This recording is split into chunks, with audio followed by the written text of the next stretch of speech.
Picture a table set for 18 people. White linen pressed so flat it has forgotten what fabric feels like. Ironed by a housemaid who started at 5 in the morning and whose arms ached by 6. Silver so well polished that the candles reflect back at you in a dozen tiny flames from the spoons alone, from the serving dishes, from the handles of the knives that have been rubbing against chamois leather since midday. Crystal glasses, 3 per setting, catching light and throwing it in small moving rainbows across the tablecloth. Hothouse flowers in the centre, roses in January, because someone in this house is rich enough to heat glass structures through the London winter, just so there is something fresh and living to place on the dinner table twice a week. And the smell coming from below is extraordinary. Roasting meat, and something buttery and something sweet that carries a thread of almonds. The kitchen has been working since 4 in the morning. 9 people whose entire day, from darkness to darkness, has built toward this single candlelit moment. Now put yourself at that table, in a gown that took 3 women 2 hours to assemble around your body, with your ribs being slowly compressed by approximately 8 pounds of whalebone and linen. And understand that you're so hungry you can feel your stomach pressing against the corset trying to find space that isn't there, and that you will not eat more than a few bites of what is placed in front of you, because eating more than a few bites would mean you look hungry, and looking hungry is something a Georgian lady simply does not do at a dinner table, regardless of what she has or has not eaten since breakfast, regardless of how long the carriage ride was, regardless of how many hours she has been performing herself for other people's benefit. Welcome to a dinner party in Georgian England. The year is 1785. The place is a townhouse on Grosvenor Square, London, belonging to Lady Pemberton, who's one of the most socially formidable women in the city, and who is currently watching you from 3 seats down the table with the expression of a naturalist studying a specimen. Tonight, 17 people will eat 7 courses over approximately 3 hours. The food will be extraordinary, and you will sit through all of it performing a very specific kind of suffering that Georgian society has decided is the outward sign of refinement, of breeding, of everything a woman of quality is supposed to be. You will not appear hungry, you will not eat quickly, you will not eat too much, you will not allow anything that could be described as appetite to cross your face under any circumstances. You will smile, you will make conversation on approved topics, you will use the correct fork for each course. You will hold your spine so straight that the chair back never quite touches it, because ladies do not slouch, and the whalebone pressing against your vertebrae will remind you of this every 5 seconds, whether you want to be reminded or not. This is how a Georgian lady dines. This is what it costs. This is what it feels like from the inside, from behind the composed face and the correct fork, and the small portion of beef that you will eat in 3 bites and spend 10 minutes consuming. I make these history stories, and honestly, I never know who's listening. Maybe you want to drift off to sleep. Maybe you've spent your whole life wondering why Georgian women were famously prone to fainting, and you've now found the answer, which is largely structural. Either way, you're here. Get comfortable. Stretch out. Breathe in the way they were not allowed to breathe. Here we go. Your eyes open to grey London light. The particular grey of a London winter morning, which is not quite fog and not quite rain and not quite either, but manages to contain both. Settling over the rooftops and seeping in around the edges of the curtains, and sitting on the room like a cold compress. The ceiling above you is painted pale blue. Your aunt's house is full of pale blue things this year, because blue is fashionable, and therefore everything must be blue until it stops being fashionable, and then everything will be whatever colour has replaced it.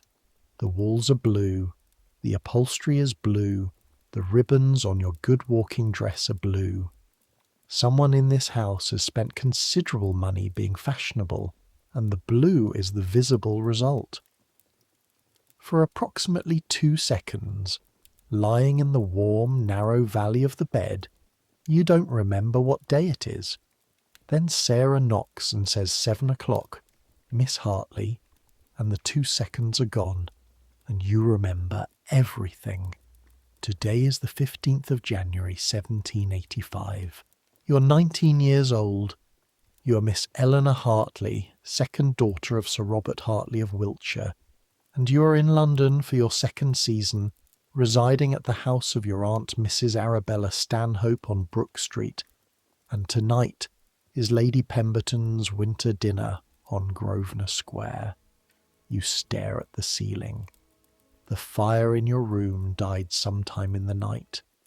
Sarah has not yet come in to lay a new one because Sarah has 12 tasks to accomplish before 8 o'clock, and your fire is third on the list, and she is working through them in order with the quiet efficiency of someone who has always had too much to do and has decided not to have opinions about it. The floorboards, when you swing your legs out, are cold in a way that makes your feet curl away from the contact, but there is no avoiding it. There's never any avoiding the cold floors of London townhouses in January, so you set your feet down and let the cold move up through your heels and your arches, and you stand. The dress is hanging on the wardrobe door. Your aunt chose it last week after considerable deliberation. Pale pink silk with cream embroidery along the petticoat, a stomacher stiffened with buckram that holds its shape regardless of how you move in it. Skirts wide enough that you will have to angle yourself through doorways and be conscious at all times of how much horizontal space you're occupying. In 1785, you don't wear the absolute shelf-like panniers of 20 years ago, those enormous side hoops that made women look like they were smuggling furniture under their skirts. But you still wear structure, you still wear width. The fashionable female silhouette in 1785 has not yet surrendered to the column shapes that will come in 10 or 15 years. You still have architecture, you still have engineering. Sarah comes in with the fire things. She sees you standing in the middle of the room in your shift and says nothing, and goes directly to the fireplace and begins laying the fire, with the rapid precision of someone who's been doing this since before dawn, and has many more rooms to attend to before noon. She's about your age, Sarah. 20, perhaps 21. She came from somewhere in the city, somewhere considerably less comfortable than Brook Street, and she wakes before you every morning and goes to sleep after you every night and knows every detail of your physical existence, including things you've never said aloud, and several things you have tried to keep private and found that servants' knowledge is more complete than it appears. Your aunt wants you down for breakfast at 8:30, Sarah says, her back to you, feeding coal onto the laid paper and wood, and she's coming up at 10 to check the hair. 10 o'clock for the hair. That means 2.5 hours to build whatever your hair is going to be this evening, plus the powder, plus the corset, plus the dress and its 23 buttons, plus whatever final adjustments your aunt decides upon. This is not unusual. This is normal. The women you will be dining with tonight started even earlier. Lady Pemberton, who's hosting, has had her hairdresser in since 7. The corset first, you say. Yes, miss. The corset. Here is what they don't tell you when you're a girl in the country watching the ladies at your father's occasional dinners, and thinking that their perfect posture comes from some quality you'll grow into naturally. You are older now. The posture is not natural. The perfect waist is not natural. The controlled, downward sloping shoulders are not natural. None of it is natural. All of it is constructed, and the construction happens in this room at 7 in the morning with laces. Sarah takes the corset from the drawer where it lives folded in a way that protects the bones.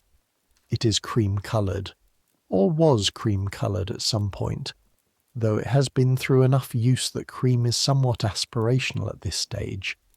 It is built from layers of linen with channels sewn through them, and through those channels run strips of whalebone, not metaphorically. The bowhead whale is hunted through the waters north of Iceland partly to provide the raw material for the specific object that Sarah is now holding between her hands and settling against the front of your body while you hold the busk in position with both palms. The busk is the central piece, a long flat bone running from your sternum toward your waist. You hold it against your chest. Sarah begins from the top, working down the back. The first few pulls are fine.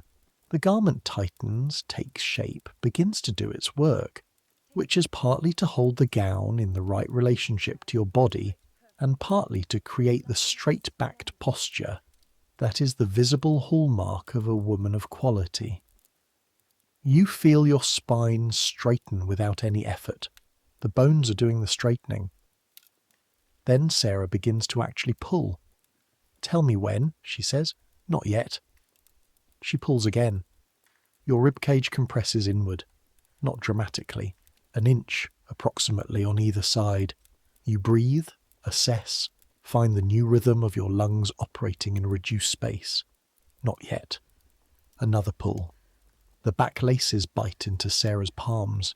You can hear the small controlled sound of her effort. "Now," you say. She ties off, tucks, steps back. You stand very still and breathe in the way you will be breathing for the next 13 hours, which is carefully and in reduced quantity, your lungs finding the ceiling of what is available and operating just below it. Your waist is now approximately 21 inches around. Without the corset, 24. 3 inches sounds minor. 3 inches feels like someone very politely sat on your chest and decided to stay there for the rest of the day. Here is what 13 hours in a corset actually feels like as the day progresses. In the first hour, your body is fighting the restriction, and your breathing is conscious, deliberate, slightly effortful. By hour 3, your body has accepted the new terms and the breathing is automatic again, just smaller. By hour 6, you no longer notice the constriction, unless you forget yourself and try to breathe deeply, at which point the whalebone reminds you. By hour 10, you have adapted so completely that the adapted state feels normal, and it is the idea of taking it off that seems strange. By hour 12, you are simply tired in every part of your body, the specific tiredness of sustained compression, and the corset has stopped feeling like a garment and started feeling like the shape of your body, which is the most unsettling stage. And then it comes off at midnight and you breathe. This cycle every day, 7 days a week during the season, because the social calendar does not have weekends in the modern sense, and Sundays are church and visiting rather than rest. The body adapts to the cycle as bodies always adapt to repeated conditions. But adaptation is not the same as ease, and ease is not the same as rightness, and your body knows the difference even when the rules tell you there isn't one. This is the beginning of your day. Breakfast in your aunt's house happens in the small dining room at the back of the first floor. Small means a table for 6 rather than a table for 12, which is correct for private family breakfasting.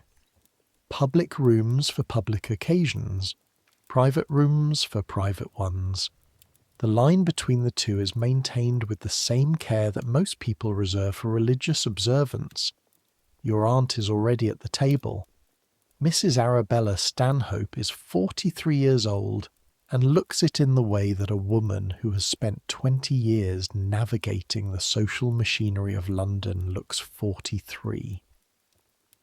There are fine lines at the corners of her eyes from the constant calibrated assessments she performs in every room she enters.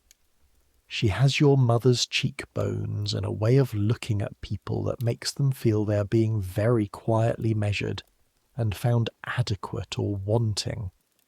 This morning she's in a grey morning gown, her hair up but not formally, holding a letter she has already read and is now thinking about. She looks up when you come in. Her eyes make the small automatic survey top to bottom that she performs every morning. Your dress, your posture, whether you're adequately presented for breakfast. A small nod. You are. Sit down, Eleanor, the chocolate is still hot. You sit. The chair is wooden, which means it has no give, which means the whalebone at your back immediately finds the hard surface and presses you forward into correct posture. This is how the corset and the chair work together. This is, in a sense, what both of them are for. The table holds a chocolate pot, rolls butter, preserves, and a dish of cold sliced meat from last night's dinner. In your aunt's house, nothing is wasted. Cold meat at breakfast is not poverty. Cold meat at breakfast is Georgian practicality. You pour chocolate. The smell of it is extraordinary, dark and rich and faintly bitter, the smell of something that came across the Atlantic from Mesoamerica by way of Spanish trade routes, and has been transforming itself through various European refinements into something people can't imagine mornings without. A cup of chocolate in 1785 cost about what a labouring man earns in half a day's work, and your aunt pours it at breakfast without comment because this is what people of her standing do. You drink it carefully. The corset makes you careful about everything. You cannot gulp. There's not enough space for gulping. Everything must be measured, deliberate, taken in controlled quantities that do not ask too much of the compressed space inside your body. Your aunt unfolds the letter. Lady Pemberton has 17 confirmed, she says. Miss Clifton withdrew, indisposed. Miss Clifton being indisposed means one thing at this time of year at this level of society. Miss Clifton found a better offer for this evening. That's a pity, you say. Your aunt looks at you with the expression of two women who both know exactly what they both know. The table will be uneven, she says. 17 instead of 18. Lady Pemberton will have rearranged the seating. An uneven table is a small disaster in Georgian dining. Dinner parties run on symmetry. The seating arrangement is not a question of convenience. It is a map of social intention, a statement about who matters and who is being brought into proximity with whom, for what purpose. 17 creates a gap. The gap must be managed. Who will she put next to Mr. Crawford, you ask? A pause. That, your aunt says, setting down the letter, is exactly the right question. Mr. William Crawford, 26 years old, third son of Lord Crawford, which means he will not inherit the title but will inherit sufficient money and sufficient connection to be considered an extremely desirable acquaintance for a second daughter in her second season. He is intelligent. He is not ugly. He is, according to your aunt who's been gathering information about him since October, unusually pleasant for a man in his position. You reach for a roll. Small bites, your aunt says. You take a small bite. This is also part of the preparation. Here is what you need to understand about the Georgian Body Project, about what is being built in these rooms every morning and taken out into the world every evening. The ideal female silhouette in 1785 is architectural. It is designed. A narrow, controlled waist creating a defined break between the upper body, which should be rounded and full but firmly contained, and the lower body, which flares into those wide managed skirts.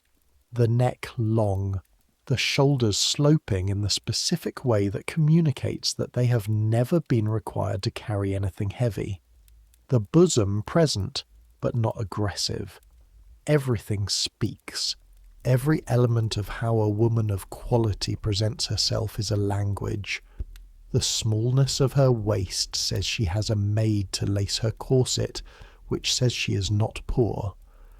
The complexity of her hair says it was dressed by a hairdresser, which says she can afford a hairdresser, which says something about her family's income. The quality of her fabric says whether her father's estates are genuinely productive or merely nominally aristocratic. Even the way she eats at the dinner table says something, and what it says must be correct, or the whole carefully assembled statement is undermined. You are the second daughter of a baronet whose Wiltshire estates do actually produce income. Your corset is good quality. Your dress for tonight is excellent quality. Your hair will be dressed by a competent hairdresser. You are adequately presented. Whether adequately is sufficient for this evening is the question that has lived behind your eyes since the invitation arrived. The hairdresser arrives at 9:30. His name is Monsieur Delacroix, which may or may not be the name he was born with. London in 1785 is full of men from Surrey and Kent who've discovered that calling themselves Monsieur Anything significantly improves their client list. He's small and precise and smells of powder and something floral, and looks at your hair with the expression of an architect examining a site he has worked on before and has specific opinions about. Powder this evening? He asks your aunt. Your aunt considers. In 1785, powder is in its long retreat. The fully white wig of the 1760s, that absolute total coverage that turned every woman in the room the same shade of chalk, has already yielded to the use of your own hair dressed over pads and shaped with pomade, with powder used to lighten and set rather than obliterate. By 1800, powder will be taxed and then essentially abandoned. But in January 1785, at a formal winter dinner at Lady Pemberton's, powder is still correct. The front only, your aunt says. She has good colour. We shouldn't lose it entirely. What Monsieur Delacroix does to your head over the next 90 minutes is architecture in the most literal sense. He begins with your actual hair, which is brown and reasonably thick and entirely insufficient for what he intends. He adds pads first, actual pads of horsehair and cotton stuffed and shaped, pinned to the top of your head with the precision of someone building a foundation. Your own hair is combed over these and around them, adding 3 inches to your head's height, then braiding, then pinning, then back combing until a smooth surface has been created that reveals nothing of the engineering beneath. Then the pomade. The pomade is what holds everything in place for the next 8 hours. It is also what makes washing your hair afterward a full day's project. Made from lard and beeswax and something meant to smell floral rather than like lard. It goes onto your hair in measured amounts worked in with his fingers, creating a surface that is as much sculpted as styled. Then heat, curling irons, heated in a small brazier he carries with him, applied to sections of hair with practice speed, creating curls at the sides that are positioned and pinned and fixed in place, with the careful attention of someone who understands that the difference between a well-placed curl and a badly placed one is a subject that people at these dinners will form opinions about. A fall of false curls at the back, positioned to rest against your neck with studied artlessness. The false curls are human hair, bought from women who sold it for whatever they could get. You sit very still through all of this. Your neck aches from the angle he keeps asking you to hold. Your scalp prickles where the pins are going in. You breathe in the small controlled amounts available to you and hold very still. An hour and 20 minutes in, Monsieur Delacroix steps back. The right side, your aunt says. One more curl, one more pin. Better.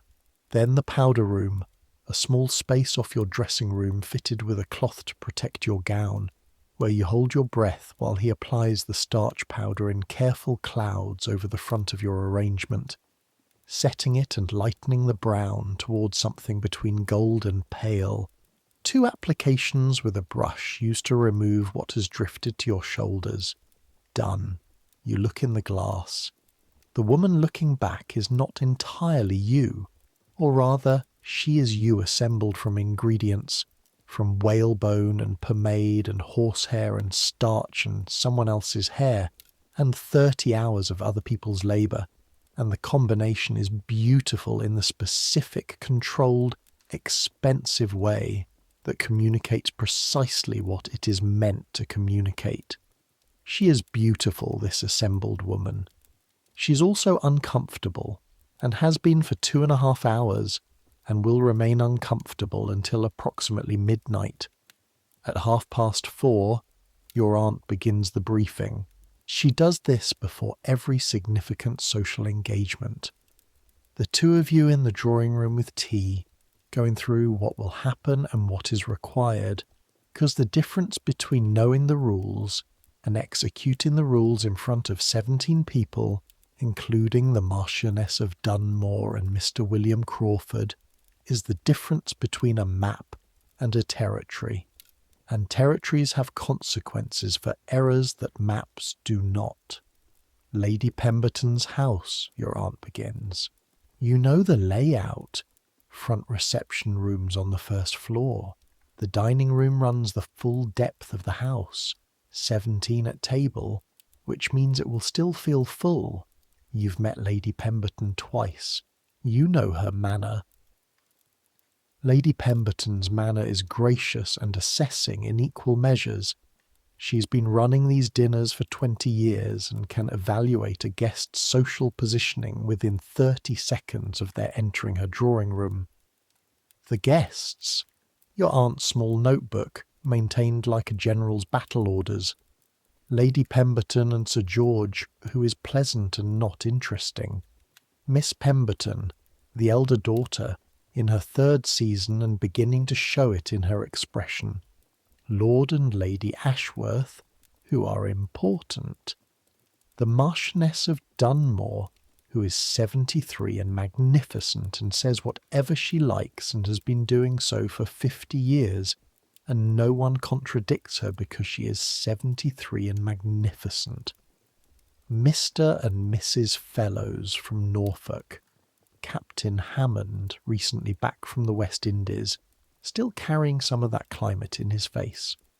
Reverend Holt, who is Lady Pemberton's parish man and considerably better company than that description suggests. Mr. and Mrs. Graham from the silk trade, very wealthy, slightly anxious. Their daughters, Miss Graham and her younger sister, Mr. Crawford. A pause. And us, she says. What does Lady Pemberton want from this dinner? Your aunt looks at you with something that might be the beginning of approval. She wants to show off the dining room refurbishment. She wants to establish Miss Pemberton as still a viable prospect, which is becoming more difficult with each season. She wants to give Mr. Crawford an opportunity to observe you and Miss Graham in a setting that allows for genuine conversation. And she wants the Marchioness of Dunmore to pronounce the dinner a success, because the Marchioness's opinion is the social currency this particular neighbourhood runs on. Miss Graham and I are being compared. Everyone at a dinner table is always being compared to everyone else, your aunt says. This dinner is simply more pointed about it than most. She pours more tea. The rules. The rules are not secret. They have been in existence long enough that they constitute something very close to law in the rooms where you spend your evenings. Your aunt has been explaining them since you were 14. She explains them before every dinner, not because you don't know them, but because knowing and performing under observation are entirely different skills, and the gap between them is where women lose. Soup. Eat slowly. Do not finish the bowl. A woman who finishes her soup looks hungry, and looking hungry suggests she has not been adequately fed at home. You do not look hungry. This is the first rule. It sounds simple. It is not simple. You are hungry.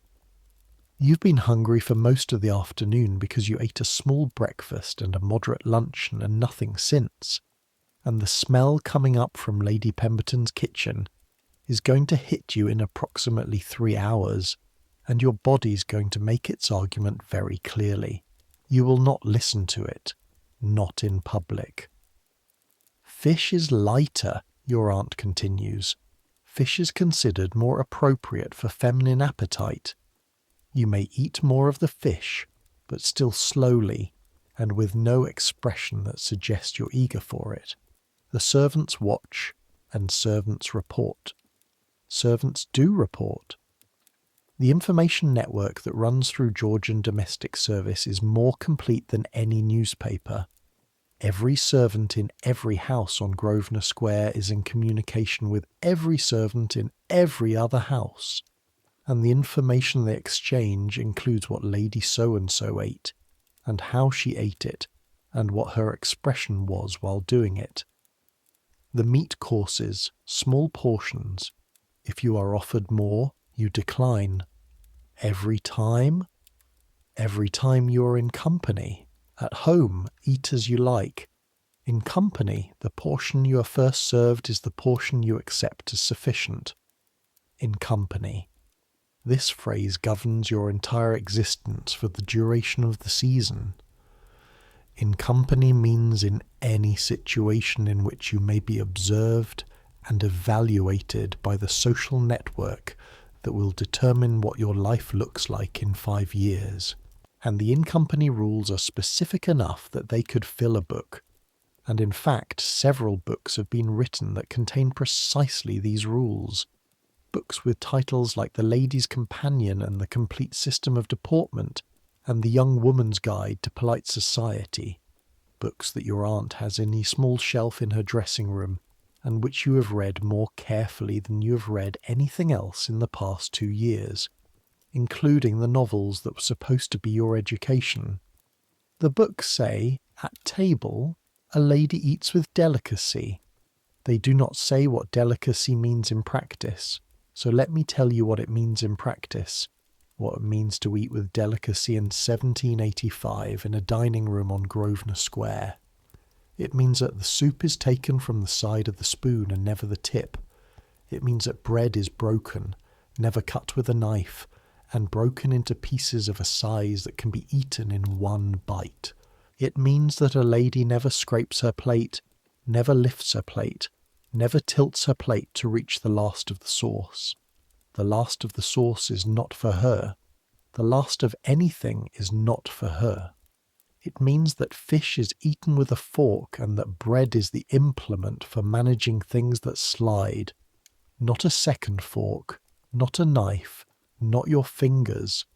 It means that asparagus, which is occasionally served at these dinners, and which is impossible to eat correctly with a fork and not particularly improved by eating with your fingers, is one of those silent tests that separate the confident from the uncertain, and that the correct response is to manage it with an expression of complete composure, regardless of what your fork is doing. It means that wine is held by the stem, not the bowl. That a lady who holds her wine glass by the bowl is either not aware of the rule or is too warm, and neither is desirable. It means that the glass is raised to the lips with the right hand and set down gently, never placed firmly, and that the distance between the glass and the table is covered in one smooth, uninterrupted movement with no hesitation. It means that the mouth is closed when eating. Not performatively closed, not obviously closed in a way that draws attention to itself, just naturally closed. which is more difficult to maintain when you are hungry and the food is good and your body's instinct is to eat efficiently rather than silently. It means that conversation does not pause to accommodate eating, and eating does not pause to accommodate conversation. Both happen simultaneously, which requires a specific kind of coordination that takes practice. You eat a small piece and you speak between bites, and the bites are small enough that they can be completed before a response is required, and the responses are brief enough that a new bite can follow. And the whole thing runs like a very small engine turning over quietly under the larger engine of social performance. It means, most critically, that appetite is invisible. The desire for food, the enjoyment of food, the need for food after a long day in a corset on a cold January street, none of this has any place at the table. Food is present because civilization has decided to make it present. You consume it because the body requires fuel, but the desire for it, the pleasure in it, the simple human hunger of it, that is your own business, and it lives somewhere private and it does not show. These are the rules. They are very specific, and they are also, when you stand back from them for a moment and look, quite peculiar. 18 people gathered around a table full of extraordinary food, and the rules require that half of them pretend they don't want to eat it. The rules did not come from nowhere. They come from a very specific idea about what a woman of quality is and is not, about what the body is for and what it communicates, about the difference between the people who control their appetites and the people who do not, which is to say, the difference between the people who have the luxury of control and the people for whom appetite is not a question of control but of survival. The rules are about class. The rules are about gender. The rules are doing several kinds of work simultaneously, most of which is invisible to the people inside the rules and visible, with some effort, to the people who choose to look. You have chosen to look. This is possibly your aunt's most significant contribution to your education. She taught you the rules, and she taught you to look at them, which is more difficult than learning them, and more useful than following them blindly. You follow them tonight. You will follow them next week. But you follow them knowing what they are, and that is a different performance than the one your grandmother gave, who believed the rules were a nature rather than construction. The belief that the rules are nature is a very convenient belief for the people whose interest the rules serve. The wine you accept when offered, you drink slowly, 2 glasses maximum over the full dinner. When the port comes, you withdraw. The withdrawal, the moment when the women leave the table and the men stay, and the port goes around, and the conversation turns to things that ladies are not supposed to be present for. Money, politics, stories from their clubs. The withdrawal is not optional. The withdrawal is tradition with the weight of law. In the drawing room after dinner you take tea. You make pleasant conversation. You do not appear bored or anxious or overly eager for any particular outcome. You simply exist, pleasantly, in the room. You demonstrate that you would be an agreeable presence in a house. An agreeable presence in a house, that is the entire second season in a sentence, demonstrating that you would be agreeable in the house of a man who has not yet been identified. And Mr. Crawford, you say, will find a position from which to observe you without making the observation explicit. He is not crude about these things. His father is, but William Crawford is not. What do I do? You eat correctly. You speak correctly. You laugh at appropriate moments. You don't discuss anything that would cause a man to think you are difficult. You don't discuss anything that would cause a man to think you are stupid. The narrow corridor between difficult and stupid. Eleanor! Your aunt pauses, sets down her cup, looks at you with something that is not assessment for a moment, just looking. You are an intelligent girl. That is not a disadvantage if you use it correctly. Intelligent and clever are different things in these rooms. Intelligent you keep mostly to yourself. Clever, the quick, agreeable, surprising kind, you show. There's a version of being sharp that rooms like Lady Pemberton's enjoy, and a version they find threatening. You know the difference. I think so. Know it tonight, she says. Not think it. Know it.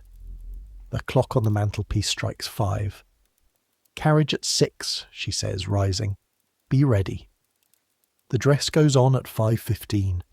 This is a production requiring 2 people and the better part of 40 minutes. Sarah first, with the petticoat, which is not a petticoat in any diminutive sense, but a structured undergown with its own hooped framework that creates the shape over which the outer gown will hang, adding 3 inches to either hip the moment you put it on. The sensation is specific and familiar. The slight resistance when you move. The awareness of your own perimeter extending outward. The need to adjust every doorway and chair in your consciousness. Then, the outer gown. Pale pink silk from Lion. Not because Lion is convenient, but because Lion is the source of the silk that everyone who is anyone is wearing this season. And this gown is the result of your aunt's credit and her mantua maker's skill, and it slides over the petticoat with a whisper of fabric against fabric that is one of the genuinely pleasant sensory experiences in an otherwise physically uncomfortable day. The silk is cold when it settles on your shoulders. It warms quickly. Sarah buttons the back. 23 small buttons, each one requiring her to work the silk-covered ball through a loop of matching silk, each one representing someone's time and someone's needle. She's done this enough times that her fingers don't need to look. You feel each button as a small, precise pressure, a series of closures running up your spine, the stomacher. Cream silk over buckram, embroidered with small flowers that match the petticoat.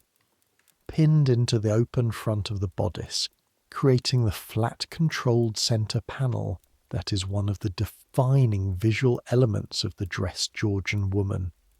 The fichu, a folded square of white muslin that softens the neckline for the carriage ride, covering what the evening will eventually reveal. Your aunt has opinions about exactly how to fold a fichu. You fold it exactly as she has demonstrated. Shoes last. Silk shoes the colour of the dress, narrow and pointed with a modest heel that will change your gait enough to require the specific careful movement these shoes expect of you. The slight deliberateness in how you place each foot.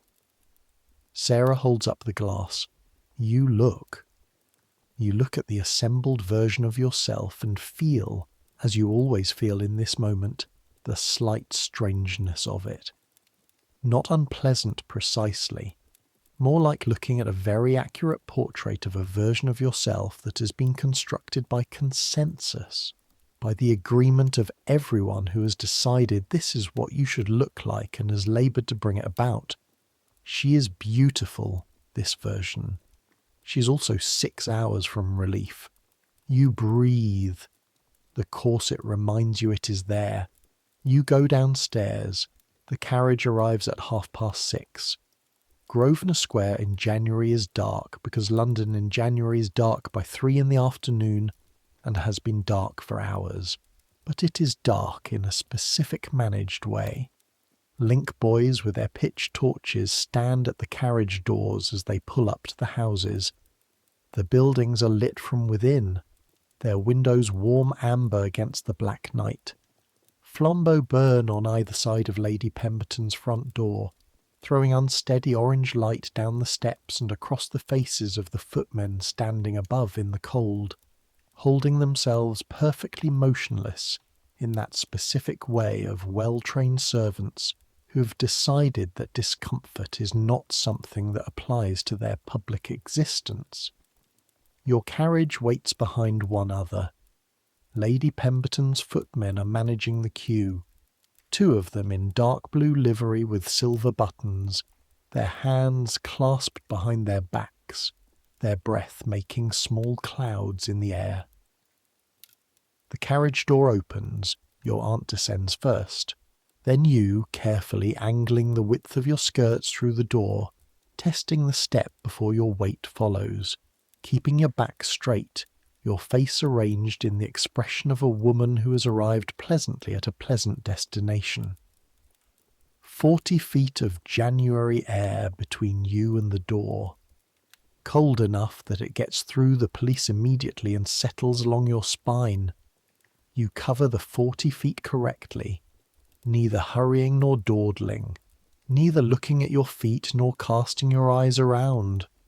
The correct pace, the correct expression. The door opens before you reach it. Warmth first, then smell. Candle wax and flowers and the particular smell of a large house with many fires and many people beginning to gather in it. The layered warmth of perfume and powder and the underlying presence of bodies and the faint tantalizing signal from somewhere far below of what is being prepared. The hall is marble-floored and impressive in the specific way that marble-floored Georgian hallways are impressive, which is to say cold and echoing and unmistakably expensive.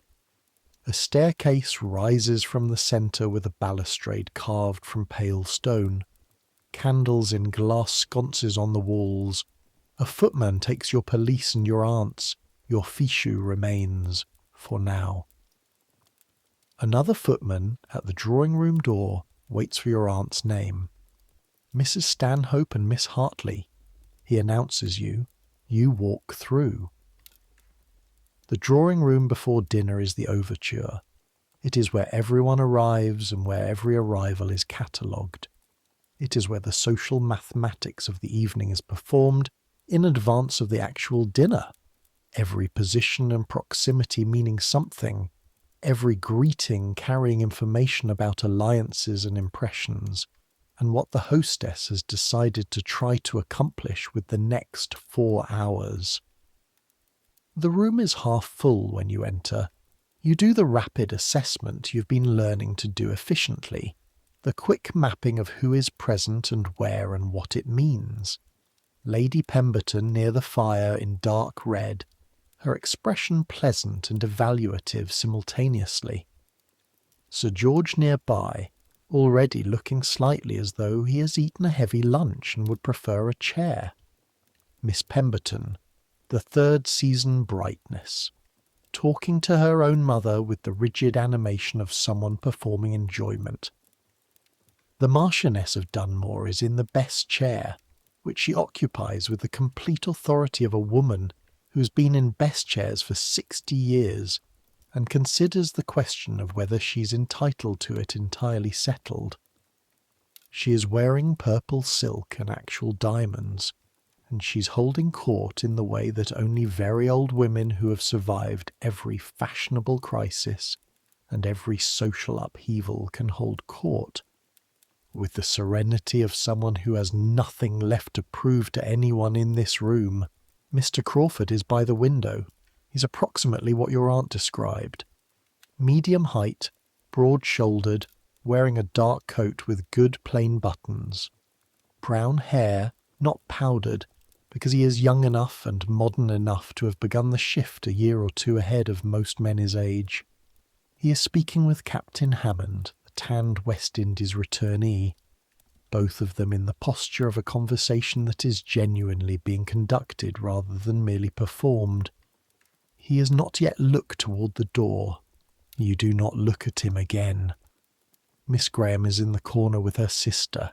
She's wearing blue, which is fashionable, and she is pretty in the uncomplicated, direct way that you have spent 2 seasons trying not to compare yourself to, because comparison is useless and corrosive, and also because Now that you have been at several of these evenings with her, you suspect she's doing exactly the same exercise in reverse and coming to exactly the same useless conclusions. Lady Pemberton comes toward you. Mrs. Stanhope, Miss Hartley. 2 precisely calibrated near kisses. We're so glad. What a dreadful January outside. Come to the fire. You're too kind, your aunt says. The house is looking magnificent. The house does look magnificent, but this is not about the house. This is the overture, the ritual exchange of pleasantries that both women are performing automatically, while their eyes conduct separate, more substantive conversations at a level slightly below the audible. You are guided toward the Marchioness. She looks at you the way she looks at everything, with the absolute unhurried authority of someone who has been assessing young women in London, drawing rooms since before your mother was born. 6 seconds, approximately. Then, Miss Hartley, you have your mother's posture. This is the Marchioness complimenting you. You know this because your aunt told you in advance. The Marchioness tells the truth. Truth and compliment occasionally align. Thank you, my lady. Sit down, don't hover, it makes me nervous. You sit in the chair beside her. Your back is already straight, maintained by the engineering you've been wearing since 7 this morning, and it will remain straight without your attending to it.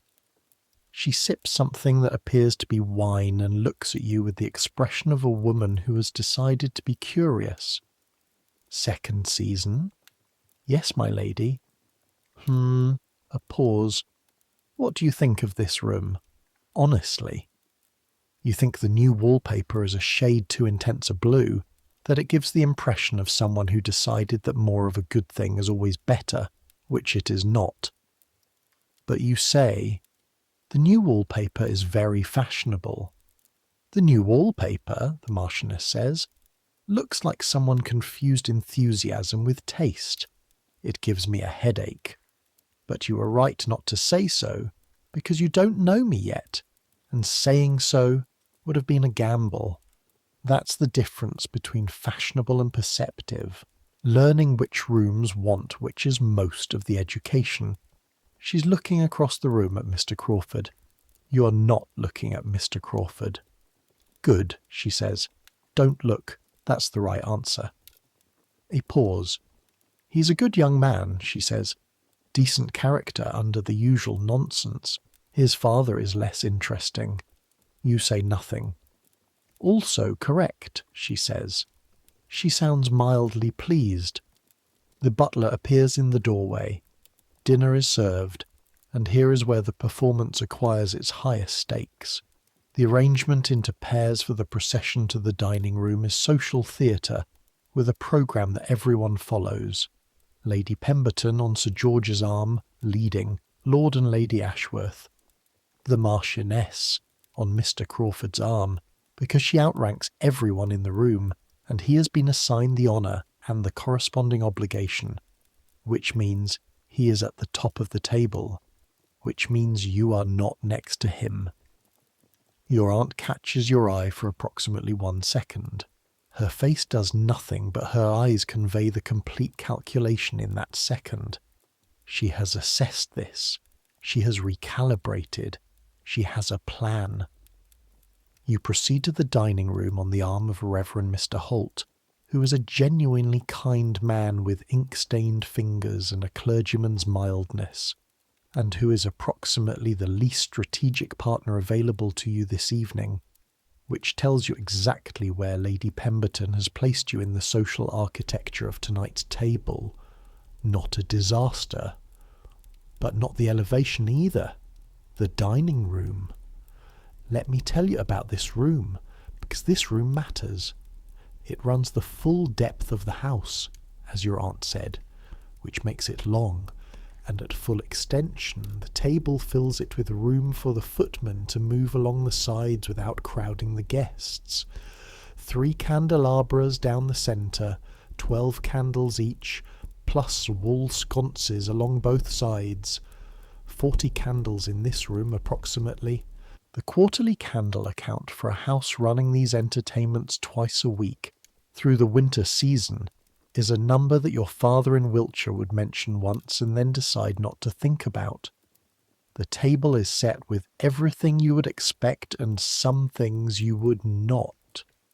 3 forks on the left, 3 knives and spoons on the right, 2 glasses poured, 1 white wine, 1 water, a 3rd glass empty, waiting for the red wine that comes with the meat, a small roll on a side plate, flowers from those forced roses down the centre between the candelabras, and underneath all the visual magnificence, the smell. The smell through the serving door at the far end of the room, not quite closed, is extraordinary. Meat and butter and something herbal and something sweet and the faint distant warmth of a kitchen running at full capacity. Your stomach notes this. Your stomach has been noting this for the last 10 minutes and is now making a fairly urgent internal argument. You take your place. Miss Hartley, your card in its small silver holder. You're between Reverend Holt on your right and Mr. Graham on your left, a silk merchant with a cheerful face and hands that look more accustomed to a counting house than a dinner table. He catches your eye and makes a small nod that is simultaneously a greeting and a confession that he is also slightly nervous. Everyone sits. Sir George stands at the head. "My friends," he says, in the manner of a man performing his required role. "Welcome to our table." He sits. The footmen appear from the sides of the room in the coordinated movement of a kitchen's evening choreography, bearing the first course. The soup is a brown Windsor. Rich and meaty, built from long-cooked bones and something herbal that you can smell from the moment the tureen comes through the door. The footman ladles a controlled amount into your bowl. You pick up the outermost spoon. The rule about the soup spoon is extremely specific. You move the spoon away from you to fill it, not toward you. You bring it to your lips from the side, not the tip. You do not sip audibly. You do not blow on it to cool it. You do not scrape the bowl. You do not tilt the bowl. If anyone can hear you consuming this soup, you're doing it incorrectly. The soup is good. More than good. It is the soup of a kitchen that has been doing this for years. A stock built from bones that simmered for hours, seasoned with the quiet authority of someone who knows exactly what they're doing. The warmth of it moves down your throat and into the compressed space of your stomach, and your body responds with the specific enthusiasm of a body that has been waiting for substantive food since luncheon. You do not allow this enthusiasm anywhere near your face. You eat slowly. You eat quietly. You eat an amount that could generously be described as 3/4 of what is in the bowl, and then you set down your spoon. While you're doing this, let me tell you what is happening directly below your feet. Below the dining room, below the hall floor, and one more level of stone and plaster, is the kitchen. The kitchen of a house like this one is not a small domestic room. It is a working space built around a large iron range that has been burning since 4 in the morning and will continue burning until after midnight, generating heat in quantities that make the kitchen in January considerably warmer than the dining room above it. Warm enough that the kitchen staff have been sweating for hours despite the January cold outside. The walls are whitewashed and marked with the accumulated grease of years. The ceiling is lower than the rooms above. The floor is stone that is cold underfoot even with the fire, cold in the corners and cold near the door that leads to the scullery, and cold near the window that opens a crack to let the steam out. Mrs. Watkins is the cook. She's 51 years old and has been cooking at Lady Pemberton's establishment for 9 years, and before that for the Hertfords in Berkshire for 7, and before that for a family in Bath whose name she does not mention. She's been on her feet since before dawn. Her hands, which have peeled and chopped and stirred and shaped and moulded and tasted and adjusted every dish that has appeared on the table above you tonight, are the hands of a woman in her business. The knuckles are enlarged from years of cold mornings and hot work. The skin is toughened and in places cracked where the cold air and the heat of the range pull in opposite directions. She earns £12 a year. She earns £12 a year, and every portion of food at Lady Pemberton's that has been described tonight as excellent reflects her skill and her knowledge and the accumulated expertise of decades. Under her are 2 kitchen maids and a scullery maid and a kitchen boy of about 12, who fetches coal and carries things and occasionally falls asleep on a stool by the range and is woken by being shouted at. In the scullery, which is colder than the kitchen and smells of suds and grease, the scullery maid is washing the dishes from the soup course that the footmen have been bringing down since the course was cleared. She's 15. She's been in service for 2 years. She has red hands from the water, which is not quite as hot as it should be, because heating sufficient water for a dinner party of this scale requires calculation, and she's still learning the calculation. The kitchen at this moment, midway through the dinner service, is a place of controlled urgency. The pheasant is carved and being reassembled into its theatrical presentation. The veal sauce is being finished, reduced to the right consistency by someone's constant attention at the range. The pastry parcels are being kept warm in the side oven. Mrs. Watkins moves between the stations with the authority of a general managing multiple engagements simultaneously, tasting, adjusting, directing, never quite still, saying very few words and those words precise. The steam from the sauces rises in the kitchen, and the heat from the range radiates outward, and the smell is extraordinary down here, full and rich and unmanaged, not the polite suggestion of food that drifts upstairs and is just legible enough to be noticed but not so strong as to seem common. Down here it is the whole thing, the full, honest, magnificent smell of food being prepared seriously by someone who knows how. Mrs. Watkins pauses at the range, lifts the lid of a pot, tastes, adds something, tastes again. 5 minutes, she says to the kitchen maid on her left. The kitchen maid nods and goes back to her work. Nobody in the kitchen will sit down until the last dish has gone up. They will eat eventually what comes back down from the table above, which is always more than was eaten up there, because the portions served at formal dinners are generous, and the appetites of the women at those dinners are by regulation not. The kitchen will eat well tonight. Better, in concrete terms, than most of the people sitting at the table above. This is one of the facts of Georgian domestic life that exists just below the visible surface of these evenings. The kitchen staff eats the food that the dining room leaves. The dining room leaves a great deal. The dining room leaves a great deal because half the people seated in it are eating small portions by performance rather than by preference. And the food that comes back downstairs with 3 bites taken from it goes to people who do not have rules about looking hungry. Mrs. Watkins will not eat until midnight. She's been on her feet since 4 in the morning. She earns £12 a year. The footmen take up the next course. The bowl is not finished. A finished bowl looks hungry. You are not hungry. You're never hungry in company.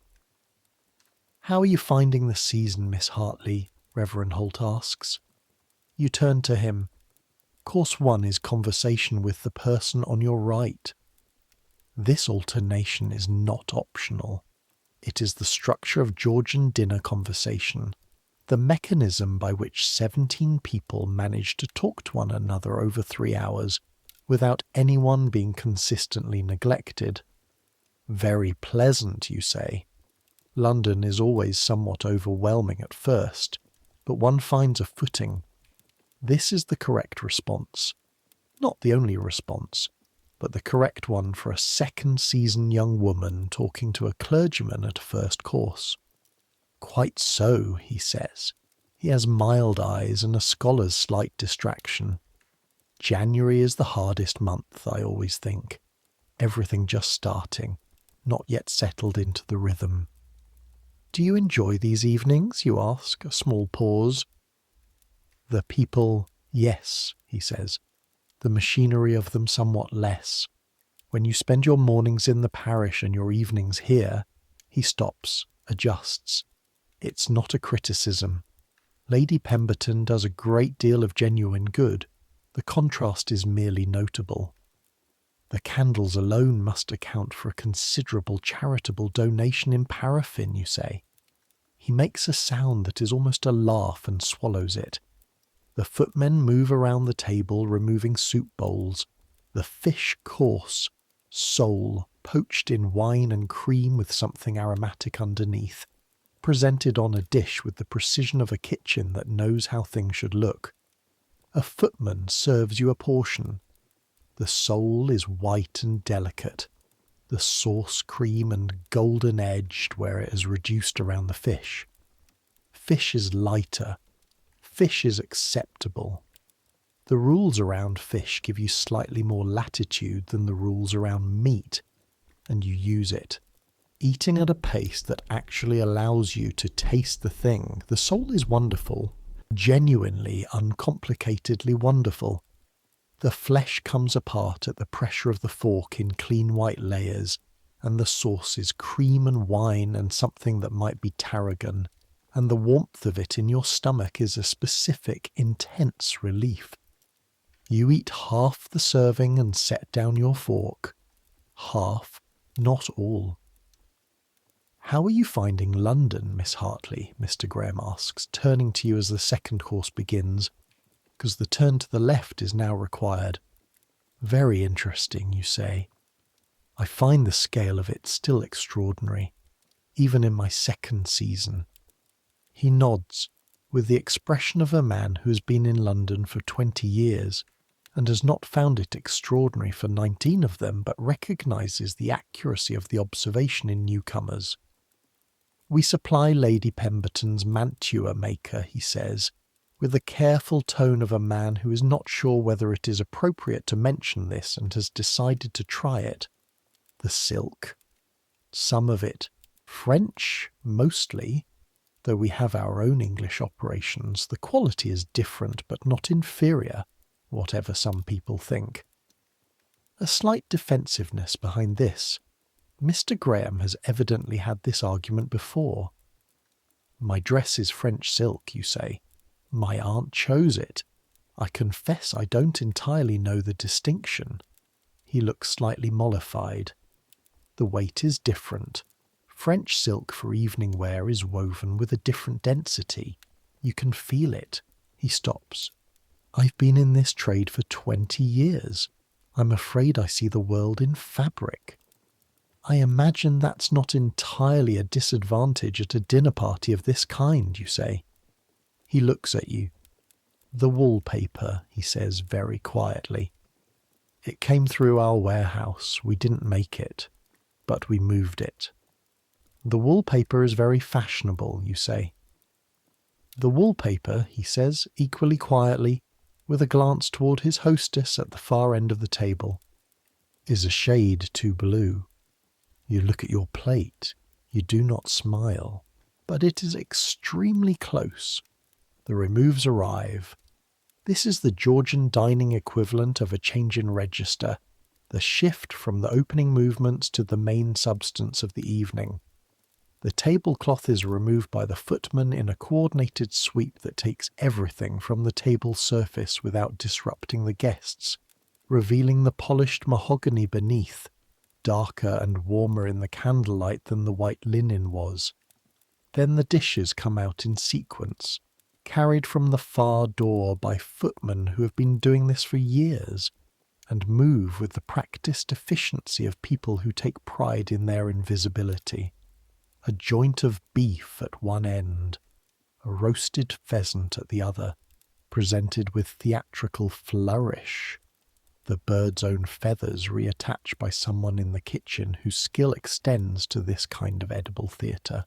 Down the centre, smaller dishes, something in cream sauce that smells of veal and wine, a pastry parcel leaking something buttery and savoury, a fricassee of rabbit in what looks like a rich brown sauce. The smell is extraordinary. The beef smell hits you first, that deep, iron-rich smell of a roast done correctly, with the outer fat rendered down to a dark, crackling crust, and the inner meat pink and yielding. Underneath it, the veal's butter wine richness. Over everything, the slight sweetness of the pastry. Your stomach makes its argument again, and it is not a quiet argument. "Beef, miss?" the footman asks. "Just a small portion, please." He carves, serves. The portion is small in the way that small portions at great houses are still more food than you'd get at a weekday family table. But small compared to the joint and small compared to what the men at this table are currently requesting, and most importantly small enough that you do not look hungry. The beef is wonderful. This is the cruelty of it. The beef is genuinely, straightforwardly wonderful, in a way that is entirely separate from the rules about how much of it you're allowed to eat. Properly roasted beef, done by someone who understands the relationship between heat and time and fat, is one of the finest things that can be put in a human mouth, and the 18-year-old girl inside you, the one who grew up at a table in Wiltshire where nobody watched, wants to eat it at the pace and quantity it deserves. You eat 3 bites, you eat them slowly, you eat them with an expression of modest appreciation rather than what is actually happening behind your face, which is a reasonably intensive act of willpower. This is where the dinner takes its unexpected turn. Miss Pemberton has been performing well all evening. The third season brightness, that specific kind of determined gaiety, has been holding. She has said the right things. She has laughed at the right moments. She has managed the conversation on her left and her right with the technical precision of someone who knows the rules and has been applying them for 3 full years. And then something happens that is so small and so immediate that most people at the table probably don't notice it. She reaches for her wine, not the second glass, not even the second pour. This is, as far as you can tell from where you're sitting, not an excessive quantity by anyone's calculation. But she reaches across in front of the gentleman on her right to reach it, because the footman has replaced the glass slightly too far to her right, slightly too close to the neighbouring place setting, and the reach is a few inches too far, the angle wrong, and the glass tips. It doesn't fall. A footman catches it immediately with the reflexes of someone trained to catch exactly this kind of thing. The wine barely moves. There is no spill. But the reach was seen. You see Lady Pemberton see it. You see Miss Pemberton see Lady Pemberton see it. The expression that crosses Miss Pemberton's face lasts approximately 1 second. It is not many things. Not anger, not despair, not the obvious emotions. It is something more interior than that, something that you recognize because you have felt it yourself, the specific sick drop of a person who has done something technically small in a room where small things are observed and assessed and added to a running calculation that you can never quite see the total of. Then it's gone.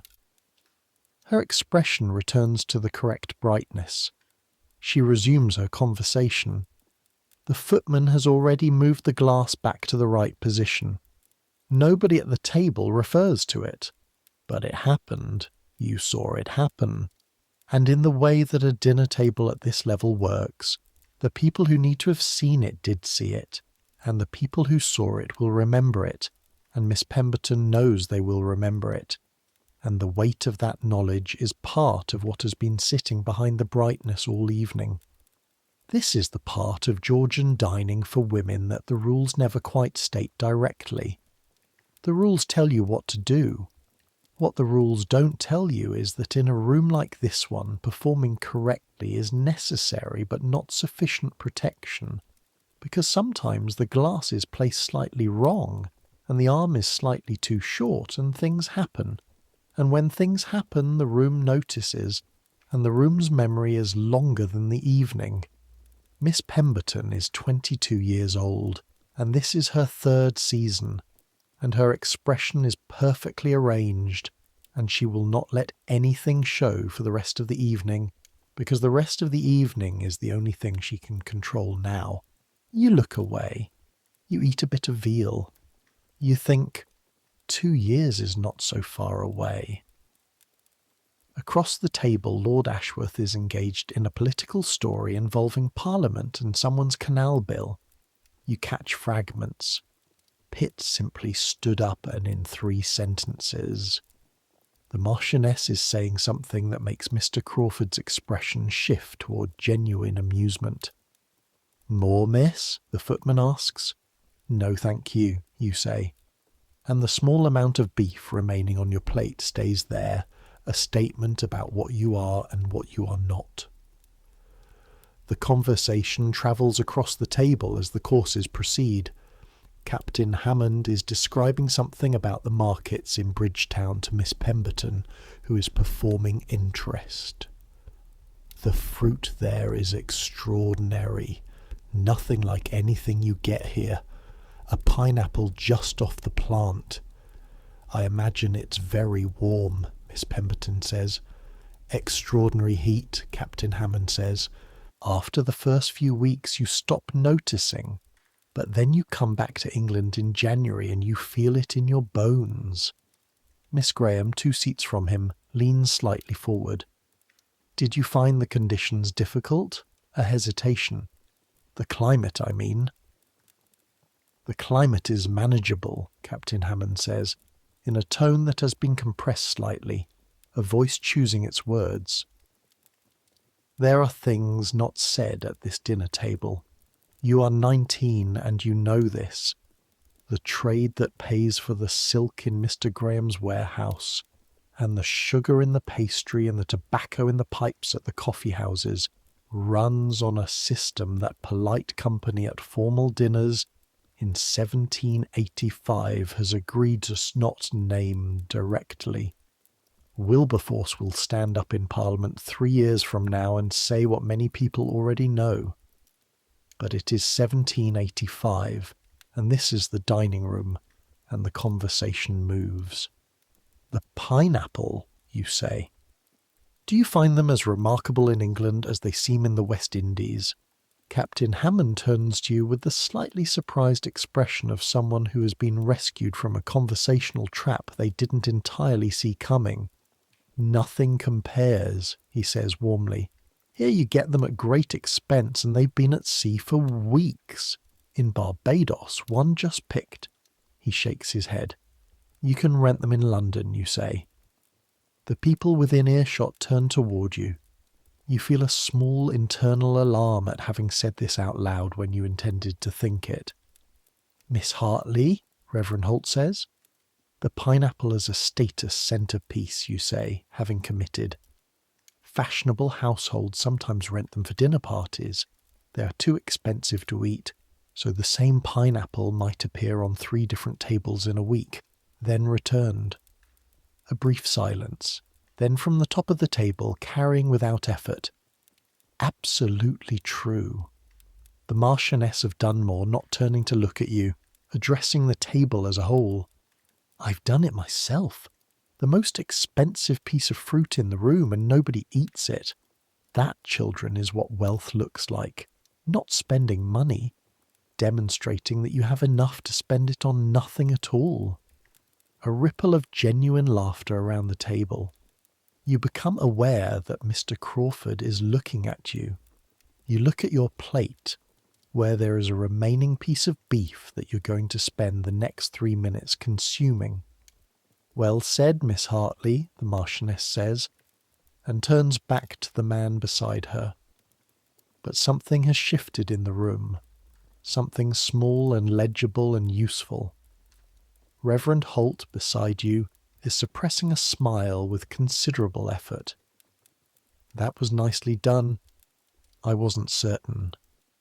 The Marchioness endorsing something is roughly equivalent to the 39 articles, he says quietly. "You're entirely fine." The dessert course arrives with its own theatre. The remaining dishes are cleared, the tablecloth removed, the polished mahogany revealed, and then the dessert comes out in the Georgian fashion, which is to say in abundance, jellies trembling in small glasses, almond comfits in a silver dish, iced cakes and crystallized fruits and marzipan shaped into small fruit forms, and a pyramid of forced strawberries that have been coaxed out of the ground weeks before their season in a heated frame, and which cost approximately as much as Sarah earns in a month. In the centre, a sugar temple. White sugar sculpted into a classical building, small columns and a dome, entirely inedible and entirely the point. The rules relax slightly at the dessert. Ladies are permitted to enjoy sweetness. Sweetness is delicate. Sweetness is feminine. A woman who eats a jelly with pleasure is not displaying appetite, she is displaying refinement. The distinction is invisible from the outside and completely understood by everyone in the room. You take a jelly. The jelly is cold and trembling and flavoured with wine and something floral, and it is, without question, the best thing you have tasted this evening. A fact that says something pointed about the 3 courses preceding it. You eat the jelly. You take a small piece of marzipan. You eat it carefully, making it last because you are very hungry, and the marzipan is dense and sweet, and you are rationing. The dinner is drawing toward its close. The conversation has taken on the warmer quality of people who have been at the same table for 2 hours and have, through proximity and wine, shed some of their formal preparation. Lord Ashworth is flushed. Captain Hammond has settled into a more comfortable version of himself. Even Miss Pemberton's brightness has softened slightly into something more genuine. The Marchioness, toward the end, is telling a story about George II, whom she met twice, considerably shorter than I expected and irritable in the specific way of men who've been told they're important since birth. Though he had fine eyes, men of that generation had remarkably fine eyes. I don't know what happened to them. "The portrait rooms," Mr. Crawford says. You look at the portraits from 3 generations back and everyone appears to have excellent bone structure. And then you meet the actual descendants. "They were thin because they were cold," the Marchioness says serenely. "Everyone was cold. Cold keeps you thin. We solved heating and now here we all are." Genuine laughter spreading around the table. Lady Pemberton looks at her guests with the expression of a woman who has achieved tonight's primary objective, which is this: genuine warmth in a formal room. It does not happen automatically. It requires all the preparation that went into this evening, the kitchen work and the table setting and the seating arrangements and the careful selection of guests. It requires skill. It is her skill, and it is working. Lady Pemberton stands, the ladies rise, the withdrawal. You proceed through the door, the footman holding it, into the hall and up the stairs to the drawing room. The sounds of the dining room diminish behind you.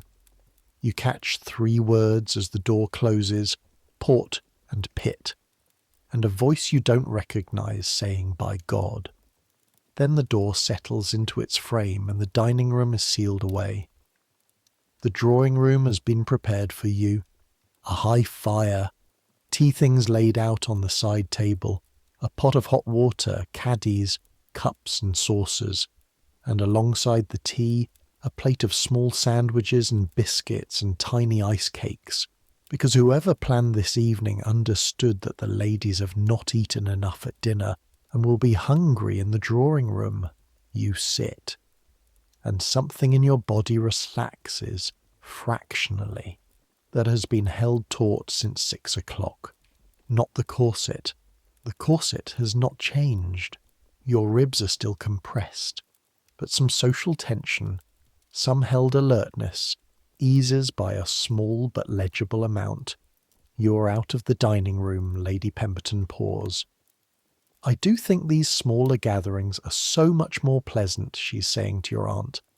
The great assemblies, 300 people, and you spend the whole evening being introduced to people whose names you've forgotten before you've left the room. Quite so, your aunt says. The Marchioness reclaims the best chair. She looks at you and pats the sofa beside her. You sit. The pineapple remark, she says. Where did you read that?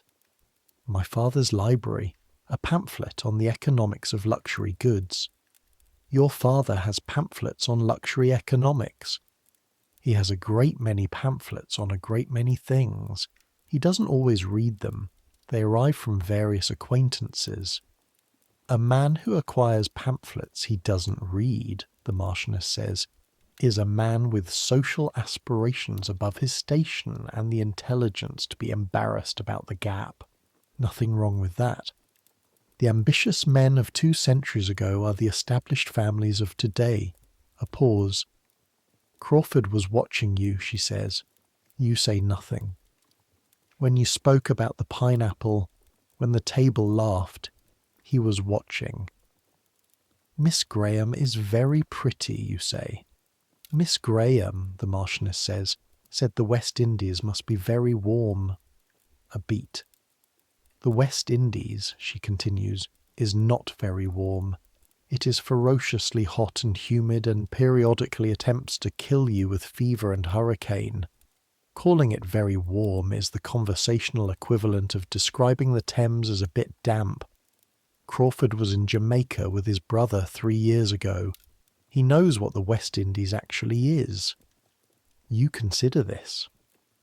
A man who knows the West Indies, the Marchioness says, will find very warm less interesting than a girl who knows about rented pineapples. She picks up her wine and looks toward the window. Miss Graham comes and sits near you. Her expression is different in here than it was at the dining table, as if a degree of performance has been put down at the door.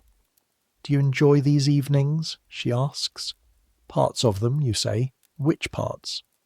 Good conversation, you say. When it happens. And the food. A pause. When one is allowed to eat it. She looks at you, then makes a small sound that is not quite a laugh. My sister ate before we came, she says. A real meal in her room. She'll eat again when we get home. The secret of Georgian women's dining. The food you don't eat in public because you cannot be seen eating in public. The meal before the performance. The private supper after the curtain comes down. Your sister is very sensible, you say. She is, Miss Graham says. She's also 13 and has not yet been informed about the rules in their full complexity. A pause. I am somewhat envious.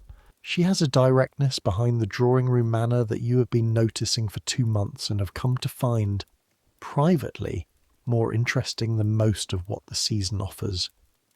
Do you know what you want? You ask. She looks genuinely surprised, like someone has spoken a sentence in a language she is learning but has never heard spoken aloud before. I want, she says slowly, to not have to think about every single piece of food that enters my mouth in front of other people for the rest of my life. I want to eat a second piece of beef when I want a second piece of beef. You look at her. I also want, she continues, and there is something underneath the levity now. To run a household and raise children and contribute something to the world. But mostly the first thing. Those seem like very reasonable wants, you say. They're entirely unreasonable wants, she says. The first one, at least, for any woman in our position. A pause. The second beef, I mean. The beef. But she smiles when she says it, and the smile is real. And across the room Lady Pemberton is saying something to your aunt about the portrait room, and the Marchioness is telling Lady Ashworth about an investment dispute, and the fire is warm, and you are still very hungry, but you are between a person who is something like honest, and a pile of small biscuits that you are working through with methodical patience. You eat 4 biscuits over the next 40 minutes. You make each one last. You listen to the sounds from downstairs, laughter, raised voices in enthusiastic argument, the sound of something being refilled. The men are taking their time. The men arrive at approximately 9:30. They arrive with the warmed quality of men who have spent 40 minutes with good port and political argument, which means they arrive slightly more themselves than they left with. Lord Ashworth is pink. Sir George is smiling for the first time all evening. Captain Hammond carries himself with the same equanimity as before, the constitution of someone experienced in these specific social endurances. Mr. Crawford enters and does the room the way a person does a room when they have already decided where they want to end up. Eyes moving, finding, settling. He speaks to the Marchioness first, which is correct, then Lady Ashworth. Then he moves through the room with the unhurried directness of a man who is not performing in direction, as well as he thinks he is. His path brings him past the sofa, where you and Miss Graham are sitting. Miss Graham makes a graceful and transparent decision to become very interested in her teacup. Miss Hartley, he says. Mr. Crawford. He does not immediately move on. I heard something about pineapples. A very small observation, you say. The economics of decorative fruit. An interesting subject. He sits in the chair that Captain Hammond has just vacated. He does this without ceremony, without announcement, the casual occupation of a space that is the way these conversations happen in these rooms. My father has been attempting to grow a pineapple in the glass house at Ravenswood for 3 years. The hothouse keeper insists it is theoretically possible. The conditions are extremely specific and expensive. The keeper has been more successful at generating expenses than pineapples. He pauses. You're interested in economics? I'm interested in most things, you say. Economics seemed reasonable. He looks at you. My grandfather's collection, he says, at Ravenswood. He had eclectic tastes, which is a kind way of saying he had no particular taste at all, but a great deal of money to spend on whatever caught his attention. There's an entire room of Dutch still lifes, mostly fruit, including 2 pineapples. They were a significant status symbol in 17th century Amsterdam, you say. The first ones to arrive in England were gifts to Charles II. He sat for a portrait receiving one from the royal gardener. The whole composition is organised around the pineapple in the foreground. The king is positioned behind the pineapple. The pineapple warranted the foreground, you say, based on its relative scarcity. He makes a sound. Miss Hartley, he says, are you arguing that Charles II accepted a secondary compositional role in his own portrait for the sake of a piece of fruit? I'm arguing that in 1661 the ability to produce a tropical fruit in England was a more impressive demonstration of power than the king's face, you say. Anyone can have a face, he laughs, not the performed version, the other kind, the kind that comes from somewhere underneath the social machinery. And you feel something in your chest that is entirely separate from the corset pressing against your ribs. I have thought about nothing but pineapples for the entirety of this dinner, he says, and now I shall think about them for considerably longer. I should apologise. You should not, he says. At 11, the carriages are called. The leaving takes 20 minutes, because leaving a formal dinner party is itself a performance, and the performance requires all the elements. The compliments to the hostess, the farewells with their calibrated warmth, the arranging of cloaks and pelisses in the hall, the waiting for carriages in their sequence. Lady Pemberton says goodbye to you personally. Miss Hartley, do say you'll come on Thursday, a smaller gathering. Thursday is a smaller gathering, a selective list. You are very kind, you say. I should be delighted. Your aunt just behind you makes a sound that does not carry but that you hear perfectly. In the carriage, she says nothing for the first 5 minutes. She looks out the window at the dark London streets, at the shapes of buildings moving past in the cold. Crawford, she says. Yes. He sought you out. Yes. The Marchioness said well of you. I heard her tell Lady Pemberton. A pause. Eleanor. A different tone. The voice she has when the performance is between them rather than around them. I know what these evenings cost. The sitting there and the correct forks and the 3 bites of everything and all of it. Yes, you say. Your mother hated the rules, your aunt says. Arabella said so her entire young life. But she went through it because you have to.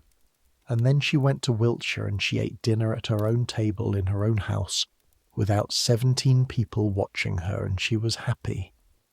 How many more evenings? Your aunt is quiet for a moment. 1 more season, she says. If tonight is what it seems to be. The carriage turns onto Brook Street. You think about the beef at dinner, about the sole in cream sauce, about the jelly that was cold and wine-flavoured, and the marzipan that was sweet and dense, and the biscuits in the drawing-room, about how hungry you still are. The house is quiet when you get in. Sarah is waiting. This is her job, waiting for the evening to end so she can undo what the morning created. On the small table in your dressing room there is tea, strong and real, and bread and butter and cold chicken on a plate under a cloth. You look at the cold chicken. 2 minutes, you say. The police comes off first, the fichu, the shoes, and here is a sensation that deserves more than a sentence. The removal of those narrow pointed heeled shoes after 6 hours, which is not merely the removal of shoes, but the return of your actual feet to their actual relationship with the floor. The small specific joy of your arches spreading, and your toes finding room, and the slightly numb balls of your feet being reminded that blood moves through them. You flex your feet against the cold boards. You feel the circulation returning. Sarah begins the 23 buttons. The dress comes off in stages.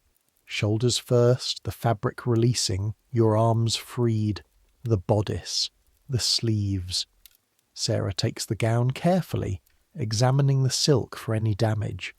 Because this dress costs enough that its condition is a financial matter. The stomacher, the petticoat, the hoops, each one returning a piece of your physical reality, each one something you've been wearing all day and have now set down, then the corset. Sarah unlaces it with efficient fingers, working down from the top. The knot releases, the laces loosen, and then it comes away from your body. What happens when a corset comes off after 12 hours is a specific physiological event. Your rib cage expands, not dramatically, perhaps less than an inch on either side. But after 12 hours of compression, less than an inch is everything. Your lungs fill from the top all the way down to the bottom in a way they have not been able to fill since 7 this morning. You breathe, a full breath, a real breath, all the way down, You stand in your shift in the candlelit dressing room and breathe, and the breathing itself is the relief, the long exhale of a day's performance finally completed. Sarah sets the corset aside. She will check its bones tomorrow. Your chicken, miss. You eat the cold chicken standing up. It is the best thing you have tasted all day.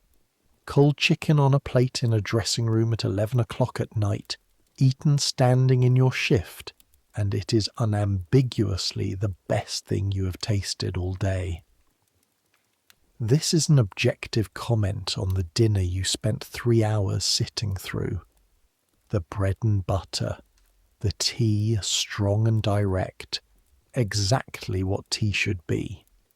You eat all of it.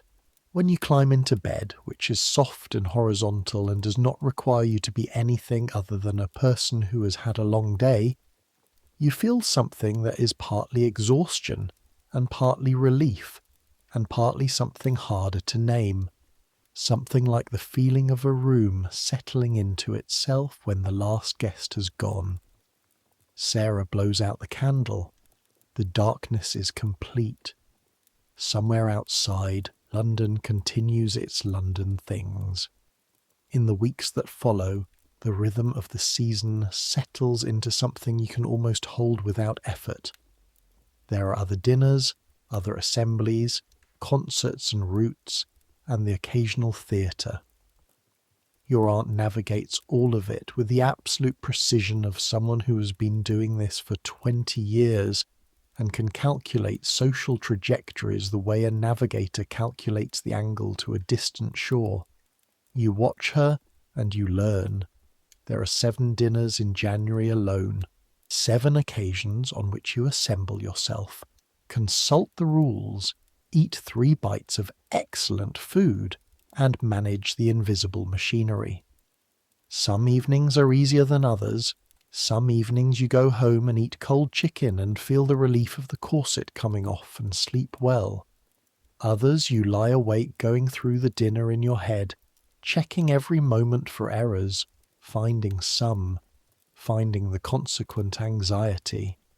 One evening in late January at the Ashworths, you're seated next to a man of 50 who talks about his hunting estates for 45 minutes without pausing, and you must listen and respond and appear interested, and by the time the ladies withdraw, you've eaten approximately 6 bites of food over 2 hours, and your smile is the pure performance of a woman who has been trained to smile through things that are not enjoyable.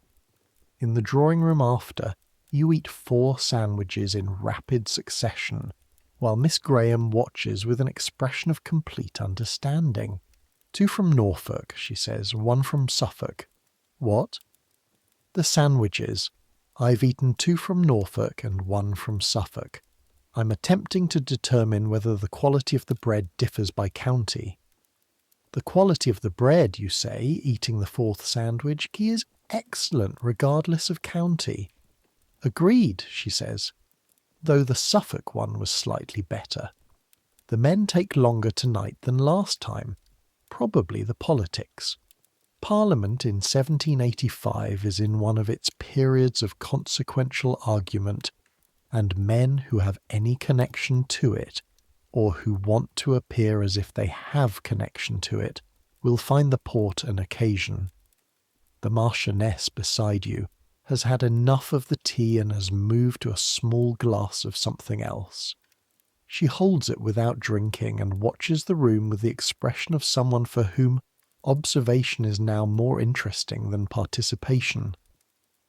That girl, she says, quietly enough that only you hear it, a small gesture toward Miss Pemberton across the room, who is talking to Lady Ashworth with the maintained brightness. Yes, you say, the glass. I saw it. The Marchioness takes a sip. Lady Pemberton saw it.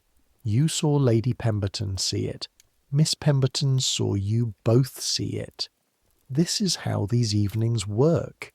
Nothing escapes. The question is only whether you let it move you. She didn't.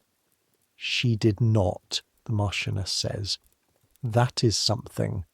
Whatever else you think about a third season, by the third season you can hold yourself still through almost anything. She looks at you. That is not nothing. That particular quality, the ability to continue performing when something has gone wrong and you know it has gone wrong and you know that the room knows, that is built by exactly the kind of repetition that looks like misery from the outside. It looked like misery to me, you say. Yes, the Marchioness says, and it was. And she will carry the skill for the rest of her life, and the misery will eventually not be what she remembers. A pause. Or it will be, and she will still have the skill. Those are both possible. She sets down her glass. When I was your age, she says, I dropped an entire plate of trifle at the Duchess of Somerset's Christmas dinner. Not tipped it, dropped it. It landed on the Duke of Somerset's shoes. She says this with complete equanimity. The Duchess was the most observant woman in London at that time. She saw everything. What happened? I finished the dinner, the Marchioness says. I sat there for 2 more hours with the colour of a tomato, and I finished the dinner. And afterward the Duchess of Somerset said to my mother, Your daughter has extraordinary composure. Not because dropping the trifle was composure, because sitting there afterward and continuing was. You look at Miss Pemberton. She'll be all right, the Marchioness says. She has enough of the quality. She's just been unlucky with the timing, a small pause. 3 seasons is not a verdict. It is a longer campaign. This is the Marchioness being kind, you realise. It sounds like analysis.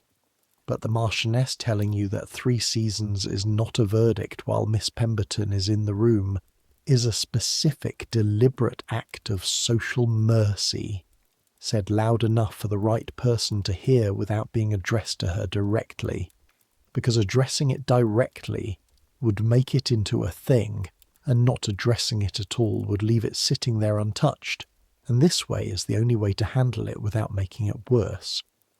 The Marchioness of Dunmore, you think, is 73 years old, and still doing work that most of the people in this room are too busy performing to notice. The men arrive. You find, over February and into March, that Miss Graham has become something like a friend. Not the drawing-room kind, the kind that is mostly proximity and availability, and the mutual decision not to be enemies. The other kind.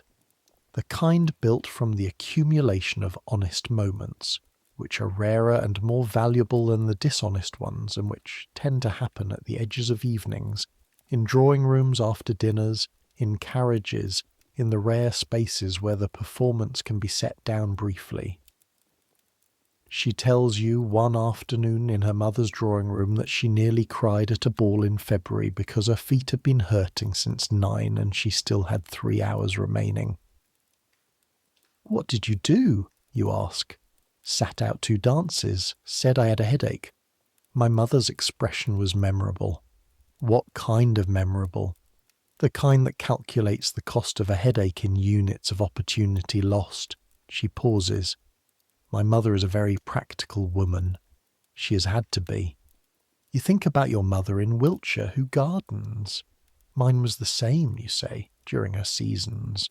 She went through it all correctly, and then she went home and she was by all accounts quite happy. That seems like a reasonable outcome. It does. I'm trying to remember that it is the outcome and not the process that matters. The process, Miss Graham says, involves sitting in corsets through 7 courses of food you're not allowed to eat. I find it somewhat difficult to keep the outcome in view. You look at her. There is a version of honesty in these rooms that is extremely rare and extremely useful when you find it. The rest of the time everyone is performing and you are performing and the performances interact and sometimes something good comes of it. But occasionally you find someone who, for a moment, sets down the performance in front of you and the relief of it is out of proportion to how small the moment is. "Miss Graham," you say. "Charlotte," she says, when my mother's not listening. "Charlotte, what do you actually want? Not what you're supposed to want." She looks out the window. The London street is grey and busy. "I want a house with a good kitchen," she says finally. "I want to eat dinner at my own table without calculating every bite. I want to be warm in winter without thinking about whether the fire is too extravagant. And I want, at least occasionally, to say what I actually think without first checking it against the list of things one does and does not say." Those are very reasonable wants. They are entirely achievable wants, she says, for women who've successfully navigated the process that we are currently in the middle of. She turns back from the window, which does not make the process more comfortable, but does make it slightly more tolerable. At Almack's, the premier assembly rooms of the London season, the rules about food achieve their purest expression. The patronesses, Lady Jersey and her colleagues, the 5 women who control admission to these Wednesday evening events with a precision that Parliament might envy, made a decision long ago that Almack's is not for eating. This decision is the most honest statement of the marriage market's priorities that London society has ever produced. You are here to be seen. You are here to dance. You are here to demonstrate your accomplishments, your deportment, your grace in motion. You're here for the men who will be watching, and the men who will be watching do not need to see you eat. The bread and butter is there in case you feel faint, which, given the corsets, is not a hypothetical possibility. The doors close at 11 precisely. This is an absolute rule. Lady Jersey has closed the doors on dukes. She has closed the doors on viscounts. She closed them, famously, on the Duke of Wellington, who arrived 3 minutes after 11 and was refused entry and went home. And if the Duke of Wellington cannot get past Lady Jersey 3 minutes late, you will be arriving at 10:45 without any discussion. The room itself is magnificent in the way that rooms carefully designed for the specific purpose of displaying people are magnificent. The chandeliers, the mirrors that catch and multiply the candlelight, the floor, sprung and polished, built for dancing and built well, the galleries around the upper level where people who are not dancing can stand and observe the people who are dancing, which is another layer of being watched on top of the already considerable being watchedness of the evening. The social mathematics of Almack's on a Wednesday night are explicit enough that even the participants can follow them, which makes it almost unusually honest among London's social events. You dance with someone and people observe who you dance with. You sit out a dance and people observe that you are sitting out. You speak to someone in the supper room and people observe the duration of the conversation. Everyone knows this. Everyone accepts it. Everyone came here to be observed and to observe, and the mutual acknowledgement of the mechanism makes the whole thing feel, periodically, like a very formal game where all the players know the rules and some are better at it than others. The patronesses, Lady Jersey and her colleagues, the 5 women who control admission to these Wednesday evening events with a precision that Parliament might envy, made a decision long ago that Almack's is not for eating. Almack's is for dancing and being seen and conducting the business of the marriage market under the civilized cover of entertainment. The food served at Almack's is, by consistent report and your direct experience, deliberately terrible. Bread and butter and stale cake and tea that has been standing too long. Anyone who wants actual food should have eaten at dinner. The terrible food is policy. The policy is enforced. You eat the bread and butter. You dance the cotillion with Captain Hammond, who's a good dancer and whose West Indies time has given him a slightly more relaxed relationship with formality than most men at the room. You're lighter on your feet than I expected, he says. You seemed somewhat composed at dinner last week. I've had considerable practice at looking effortless, you say. He glances at you with the expression of a man reassessing something. You dance the quadrille with a young man from Devonshire who is counting beats internally and whose concentration is visible from 3 feet away. And then you dance with Mr. Crawford, the minuet. The minuet is slow and formal and deliberate, which means it is close enough for conversation and structured enough that the conversation comes in natural intervals, fitted to the figure's pauses. You move through the choreography and the music fills the space that words don't occupy, and when words come, they come in the gaps. Your family is near Marlborough, he says. Yes, have you been? We have a cousin in Devizes. I know the country from hunting. My father hunts. My mother prefers the garden. I ride when I'm home. Not in London. The parks are supervised in a way that somewhat defeats the pleasure. Hyde Park at 5 is less riding than it is being seen in a saddle, he agrees. The figure separates you, brings you back. I've been thinking about Charles II and the pineapple, he says. Have you? The compositional argument, that placing the pineapple in the foreground was a deliberate statement about power, specifically that in 1661 the ability to grow a tropical fruit in England was a more impressive demonstration of resources than the face of the king. Because anyone can have a face, you say, but not everyone can have a pineapple. The last figure, the music resolves, your curtsy, his bow. You should know, he says, that pineapples are now the primary subject of my thoughts at approximately 1 dinner party in 3.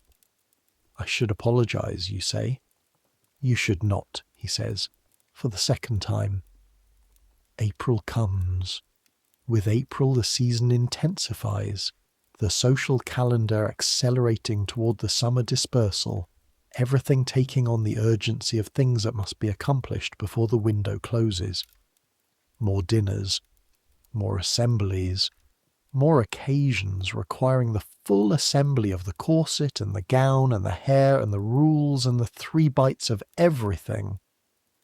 But you are inside the rhythm now, and being inside the rhythm changes things. The rules are still the rules, the corset is still the corset, the small portions are still small portions, but you have become fluent in a way you were not in January. The adjustments are faster, the performances more efficient. The calculation that used to take conscious effort now runs underneath the conscious level, leaving your mind free to be actually present at these evenings rather than consumed by managing them. Your aunt notices this. You're easier, she says one afternoon, not a compliment exactly, an observation. I know what I'm doing now, you say. Knowing and being are different things, she says. You're beginning to be it. What being it means in the month between January and May is this. The rules have moved from the front of your mind to somewhere behind it. You no longer consciously calculate which fork. You no longer feel the soup spoon as a test. The correct amount of fish to leave on the plate has become something your hand knows without asking your brain, the way a practiced musician's fingers find the notes without counting. But the rules being internalized does not mean the rules have become painless. This is an important distinction, and it is one that the season's older veterans sometimes gloss over when they talk about the process. Fluency in a language is not the same as loving the language. You can be extremely competent at something and find it extremely wearing simultaneously, and finding it wearing is not a failure of adaptation. You find the dinners wearing. You find them wearing in February when there are 4 in 2 weeks, and the corset goes on and comes off 8 times in 14 days, and the cold chicken plate at midnight is the only moment in each day when you feel entirely yourself. You find them wearing in March when there's a run of assemblies and concerts, and the social schedule builds to a kind of pressure that has no name except the name everyone uses, which is the season, as if the season is itself a force of nature rather than a construction, as if it arrived fully formed rather than being built by the accumulated choices of women who did this before you and whose choices become your constraints. There is a particular dinner in March at Lord Ashworth's house that is everything a dinner of this kind should be.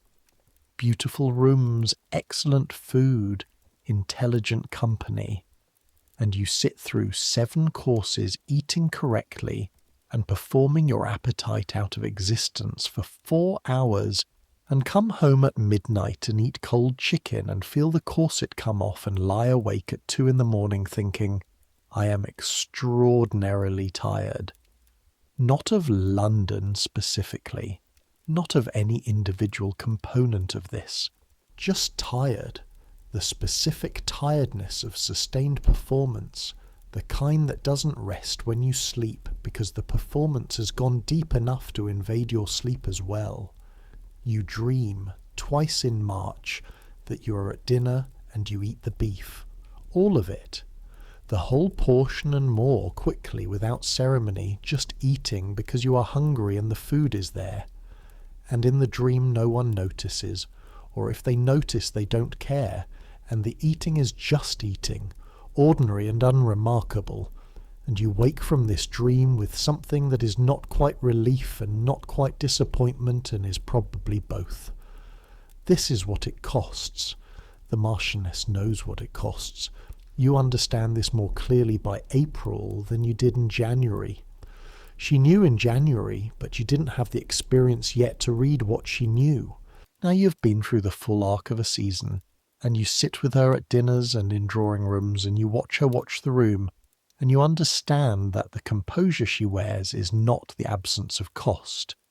It is the result of having paid the cost for long enough that the account has been settled and the settlement has freed her. You're still paying. But you're closer to the other side than you were in January, which is not nothing, which is in fact the point.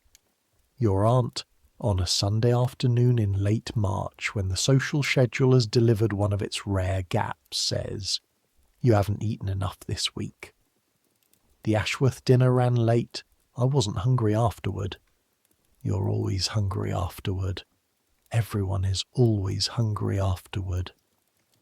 She looks at you with her measuring expression, but there is something underneath it that is less measurement and more concern. Eleanor, the season is a performance. It is not starvation. If you are not eating adequately, you will get ill, and getting ill in the middle of the season is considerably worse than being seen to eat a second piece of bread. You hear this. The practical logic of it cuts through something you hadn't quite identified until she said it. "I'll be more careful," you say. She nods. "There are ways to eat more without it being visible," she says. "I'll show you. Bread before the dinner, a proper luncheon on days you have evening engagements. It is not about suffering. Suffering is not the point of any of this.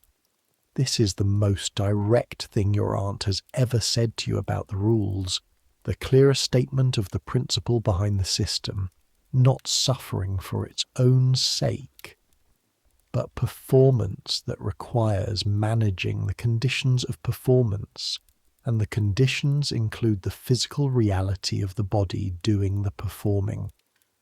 You eat a proper luncheon the next day. You feel considerably better at dinner that evening. You should probably have figured this out in January.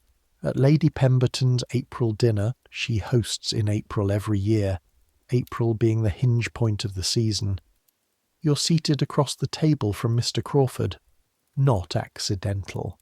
Lady Pemberton arranged it with your aunt 3 days ago. The seating chart is a document, and documents mean things, and everyone at the table can read this one, and no one is going to mention it directly.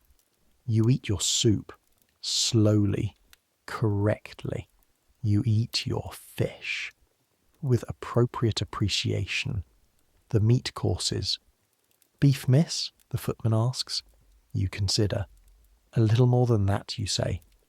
The footman adds a small additional slice without any change of expression, because footmen in houses like this one have seen everything, including young women in second seasons, who are beginning to understand what they want and have started choosing it carefully.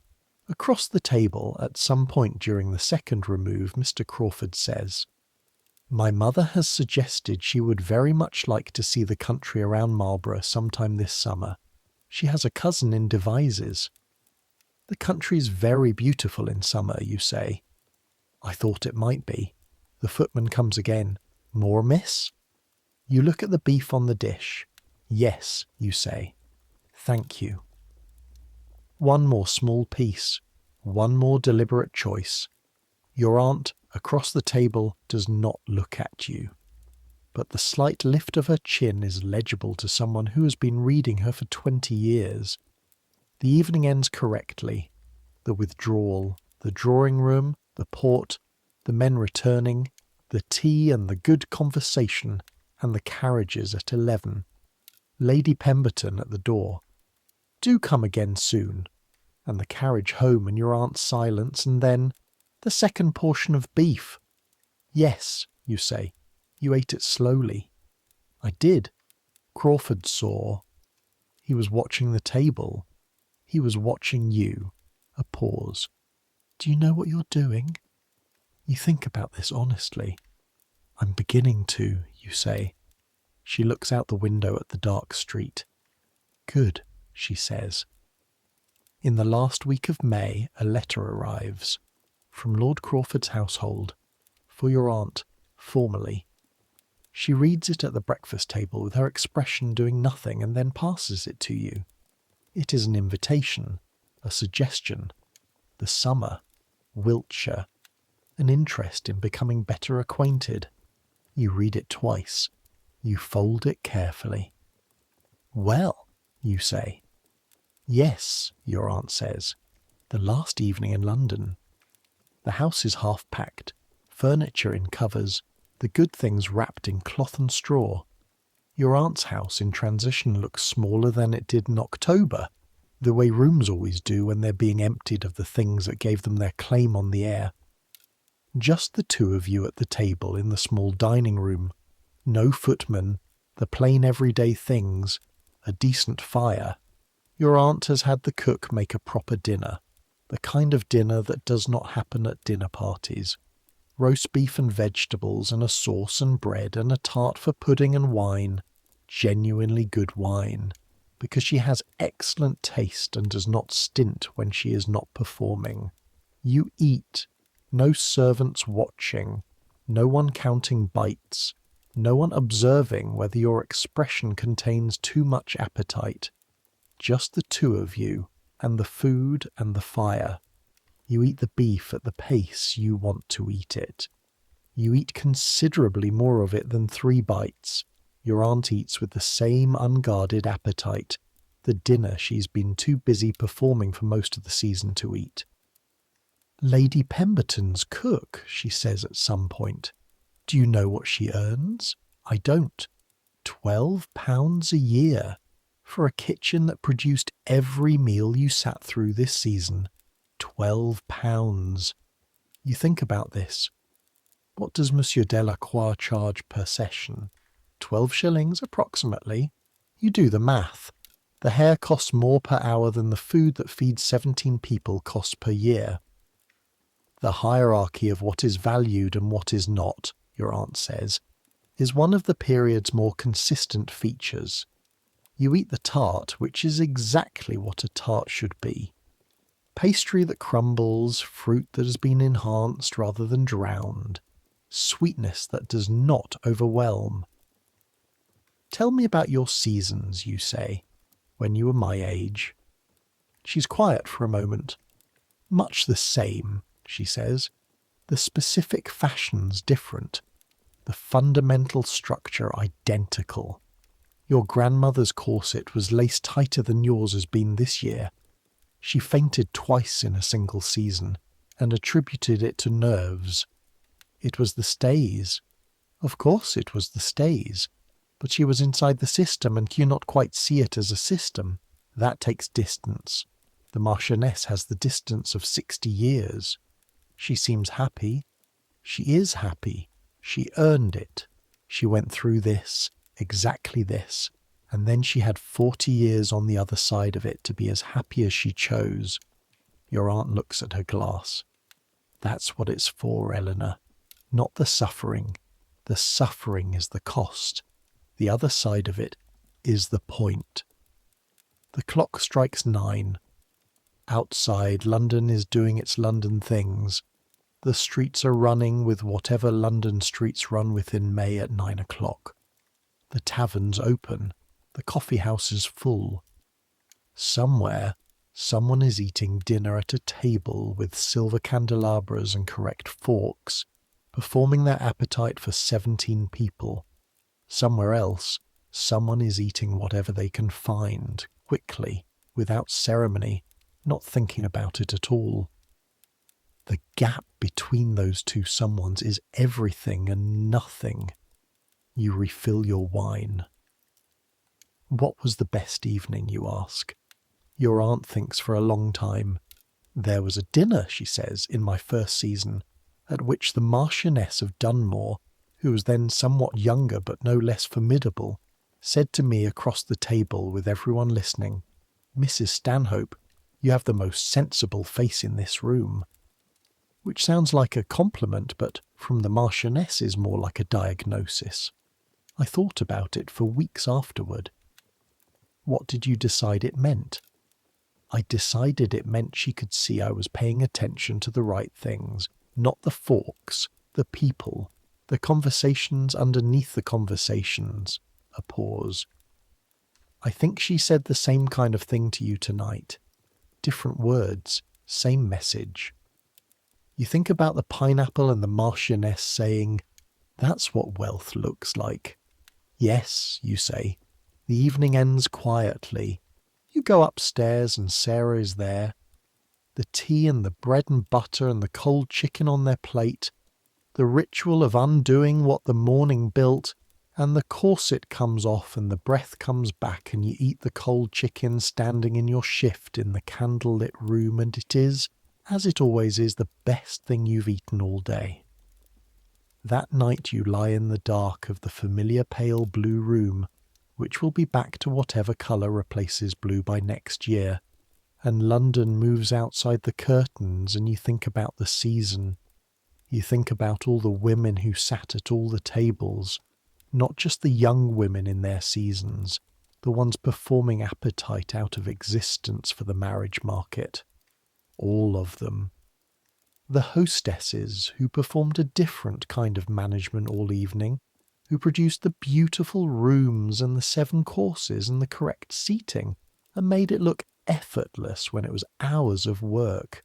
The older women, the ones past the season, who could eat what they wanted now but sat at the same tables and watched the young women perform and remembered performing themselves. The servants who carried the dishes and the footmen who poured the wine and Mrs. Watkins in the kitchen, who built every course that was praised and ate the remains at midnight. All of them at different points on the same system. You think about the Marchioness of Dunmore, who is 73 and magnificent and has been doing this since before your mother was born, who sat at tables like this one when the rules were stricter and the corsets were tighter and the skirts were wider and the powdering was total rather than partial, who went through all of it and came out the other side and is now the person in the room who says what is true and everyone listens. That is its own kind of power. Not the power of being young and eligible and composed at the right moments. A different kind, one that accumulates slowly and cannot be bought and cannot be laced onto your body in the morning. You would like to be the Marchioness someday, not tomorrow, but someday. You think about Charlotte Graham and the second piece of beef. You will see her next season probably, unless she is otherwise placed. And either way, she's a person you will know for a long time, which is one of the things the season produces that nobody mentions in the briefing. Genuine friendships, rare but real, built in the margins of the performance. You think about Mr. Crawford, who laughed at the pineapple. You think about the letter folded on the dressing table, the invitation to Wiltshire, the careful formal language of it containing something less formal underneath, and you think about August, which is a long way away and also entirely possible, and you think about this. The season did something to you. Not only the thing it was supposed to do, the performance of eligibility, the display of correct appetite and correct conversation and correct fork management, it did something else. Something that is harder to name and probably more durable. It put you inside a system that was large enough to be seen and taught you to see it. It showed you the kitchen and the corset and the cold chicken at midnight and the Marchioness at 73 and Miss Pemberton's expression for 1 second when the glass almost tipped. It showed you the full cost of a beautiful dinner table, the hidden labour and the hidden hunger and the hidden exhaustion underneath the visible performance. And you can see it now, from inside it, which is the hardest vantage point but the one you have. That is not nothing. That is in fact the whole education. That night you lie in the dark of the familiar pale blue room, which will be back to ordinary cream by next year probably, and London moves outside the curtains and you think about the season.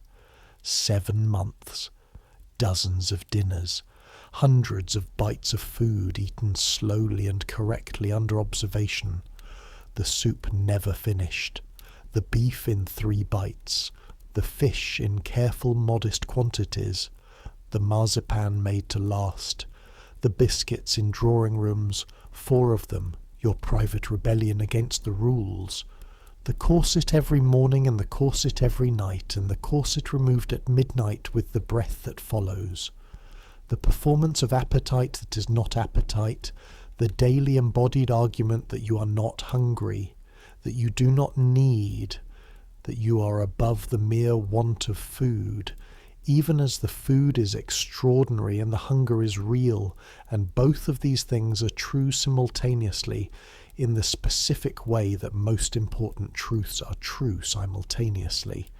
You think about the Marchioness, 73 years old. 4 decades since she sat at these tables as a young woman eating 3 bites of beef under observation. Now she eats what she wants and says what she thinks, and no one contradicts her. You think about Charlotte Graham, who wants to eat a second piece of beef without it meaning something. You think about your mother in Wiltshire, who went through the season twice and then went home and was happy. You think about Mr. Crawford, who's going to come to Wiltshire in August, and about the letter folded on the dressing table, and about the way he laughed at the pineapple and whether genuine laughter can be trusted as a guide to anything at all. You think about the cold chicken. You think about Sarah, who woke before you every morning and went to sleep after you every night and laced your corset and buttoned your dress and held the cold chicken for you at the end of the evenings, who earned something per year that was less than the quarterly candle account. There are systems inside systems in this world, and you are inside several of them, and seeing them from inside them is not the same as seeing them from outside, and you're beginning to understand the difference between learning the rules and understanding what the rules are for, and neither of those things is the same as deciding how to live. But you are 19. You have time. This season is over. You're going home to Wiltshire, where the light is green in summer, and your mother gardens, and your father has pamphlets he doesn't read, and dinner is dinner, and you can eat as much beef as you like. And in August, someone is coming to see what Wiltshire looks like. Let the season settle. Let the corset stay in its box. Let your ribs find the space they're owed. Let the rules go quiet for a few months, because the rules will still be there in October. They will always be there. They are part of the world you move through, and they are not going away, but they are not the only thing in the world, and they are not the point of anything. The point is somewhere on the other side of all of this. You are beginning to see it. The candle is out. The room is dark in the specific way of London rooms in May, which is darker than June will be, and lighter than January was. A darkness with a certain quality of proximity to warmth, the memory of the long months receding. Outside, London is settling into whatever London settles into at this hour, which is not silence exactly, but something closer to the low steady hum of a thing that never quite stops. Carriages somewhere, a watchman calling the hour, the distant sound of something that might be music or might be argument or might be both, and is probably both because in London in 1785 music and argument are frequently the same event. Somewhere in this city right now someone is still having dinner. The late suppers, the private ones, the ones that happen after the formal entertainments have wound down and people gather in smaller groups and the rules relax and the food is simpler and nobody is watching the forks. There is a whole layer of Georgian social life that exists after midnight, quieter and less visible than the formal season events, and the food at those late suppers is eaten at whatever pace the people around the table choose. Somewhere in this city right now, Mrs. Watkins is finely eating, sitting in the kitchen at Lady Pemberton's house, on a stool near the range that is still warm, eating what came back down from the dining room, and she is eating it quickly, the way someone eats who has been on their feet for 16 hours and is deeply hungry, and no one is watching and no one counts her bites, and she is eating the beef at the pace it deserves, and the sole and the marzipan and the rest of the trifle, and she earns £12 a year, and she is the best cook in this part of Mayfair. Somewhere in this city, right now, Charlotte Graham is eating supper in her room. Somewhere in this city, the Marchioness of Dunmore is in her bed reading something, or sleeping, or lying awake thinking whatever 73-year-old Marchionesses think about at this hour, which is probably everything, and therefore everything she likes. And you are in this bed, in this pale blue room, with the letter on the dressing table, with the corset in its box, with your ribs finding the space they are owed, with your lungs filling all the way down. You are warm enough, fed enough, safe enough. You have people counting on you, and people who have surprised you, and a whole summer ahead, and after the summer another season, different now with different mathematics.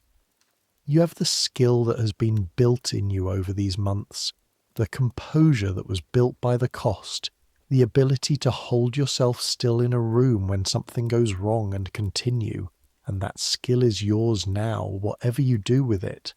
You are warm, you are fed, you are done. Let the breath come all the way in, all the way down, the whole long, slow fill of it, unobstructed, unrestricted, the full depth of your lungs finding their actual capacity for the first time since 7 this morning, and the long breath out, and the next one, and the next. You've earned this. You've earned the rest, and the dark, and the quiet, and the breath, and the warmth, and the not being watched. Tomorrow morning Sarah will knock at 7. The pale blue ceiling will be there. The season is over, but there will be another, or there won't, and either way there will be mornings and evenings and dinners and decisions and the ongoing work of being a person moving through the world. But that's tomorrow. Right now there is only this, the breath, the warmth, the small sounds of a city that never entirely sleeps but comes close. Centuries from now, this house will be something else entirely. The wallpaper will be different. The forks will have changed. The rules will have changed beyond recognition. There will be women eating dinner at tables who have never heard of a corset busk and cannot imagine 12 hours of compression as the price of being considered presentable. But someone will be getting dressed for something. Someone will be looking in a mirror at the assembled version of themselves, the version built for other people's observation, and wondering whether it's enough. Someone will be sitting at a table full of food and managing their relationship to it in ways that are about more than hunger. Someone will be hungry in company and not allowed to show it. The body doesn't change. The hunger doesn't change. The relief of being finally, privately fed, that doesn't change either. Let it come. Let sleep take you the way it took every young woman at the end of every long season evening, after the dress came off and the corset came off and the cold chicken was finished. Let the dining room go dark. Let the correct forks lie where they lie. Let the soup bowl sit unfinished. Let the 3 bites of beef be enough for one more evening, because you survived it, because you did it correctly, because you earned the cold chicken and the strong tea and the full breath in this moment. You're warm, you're fed, you are done. Good night.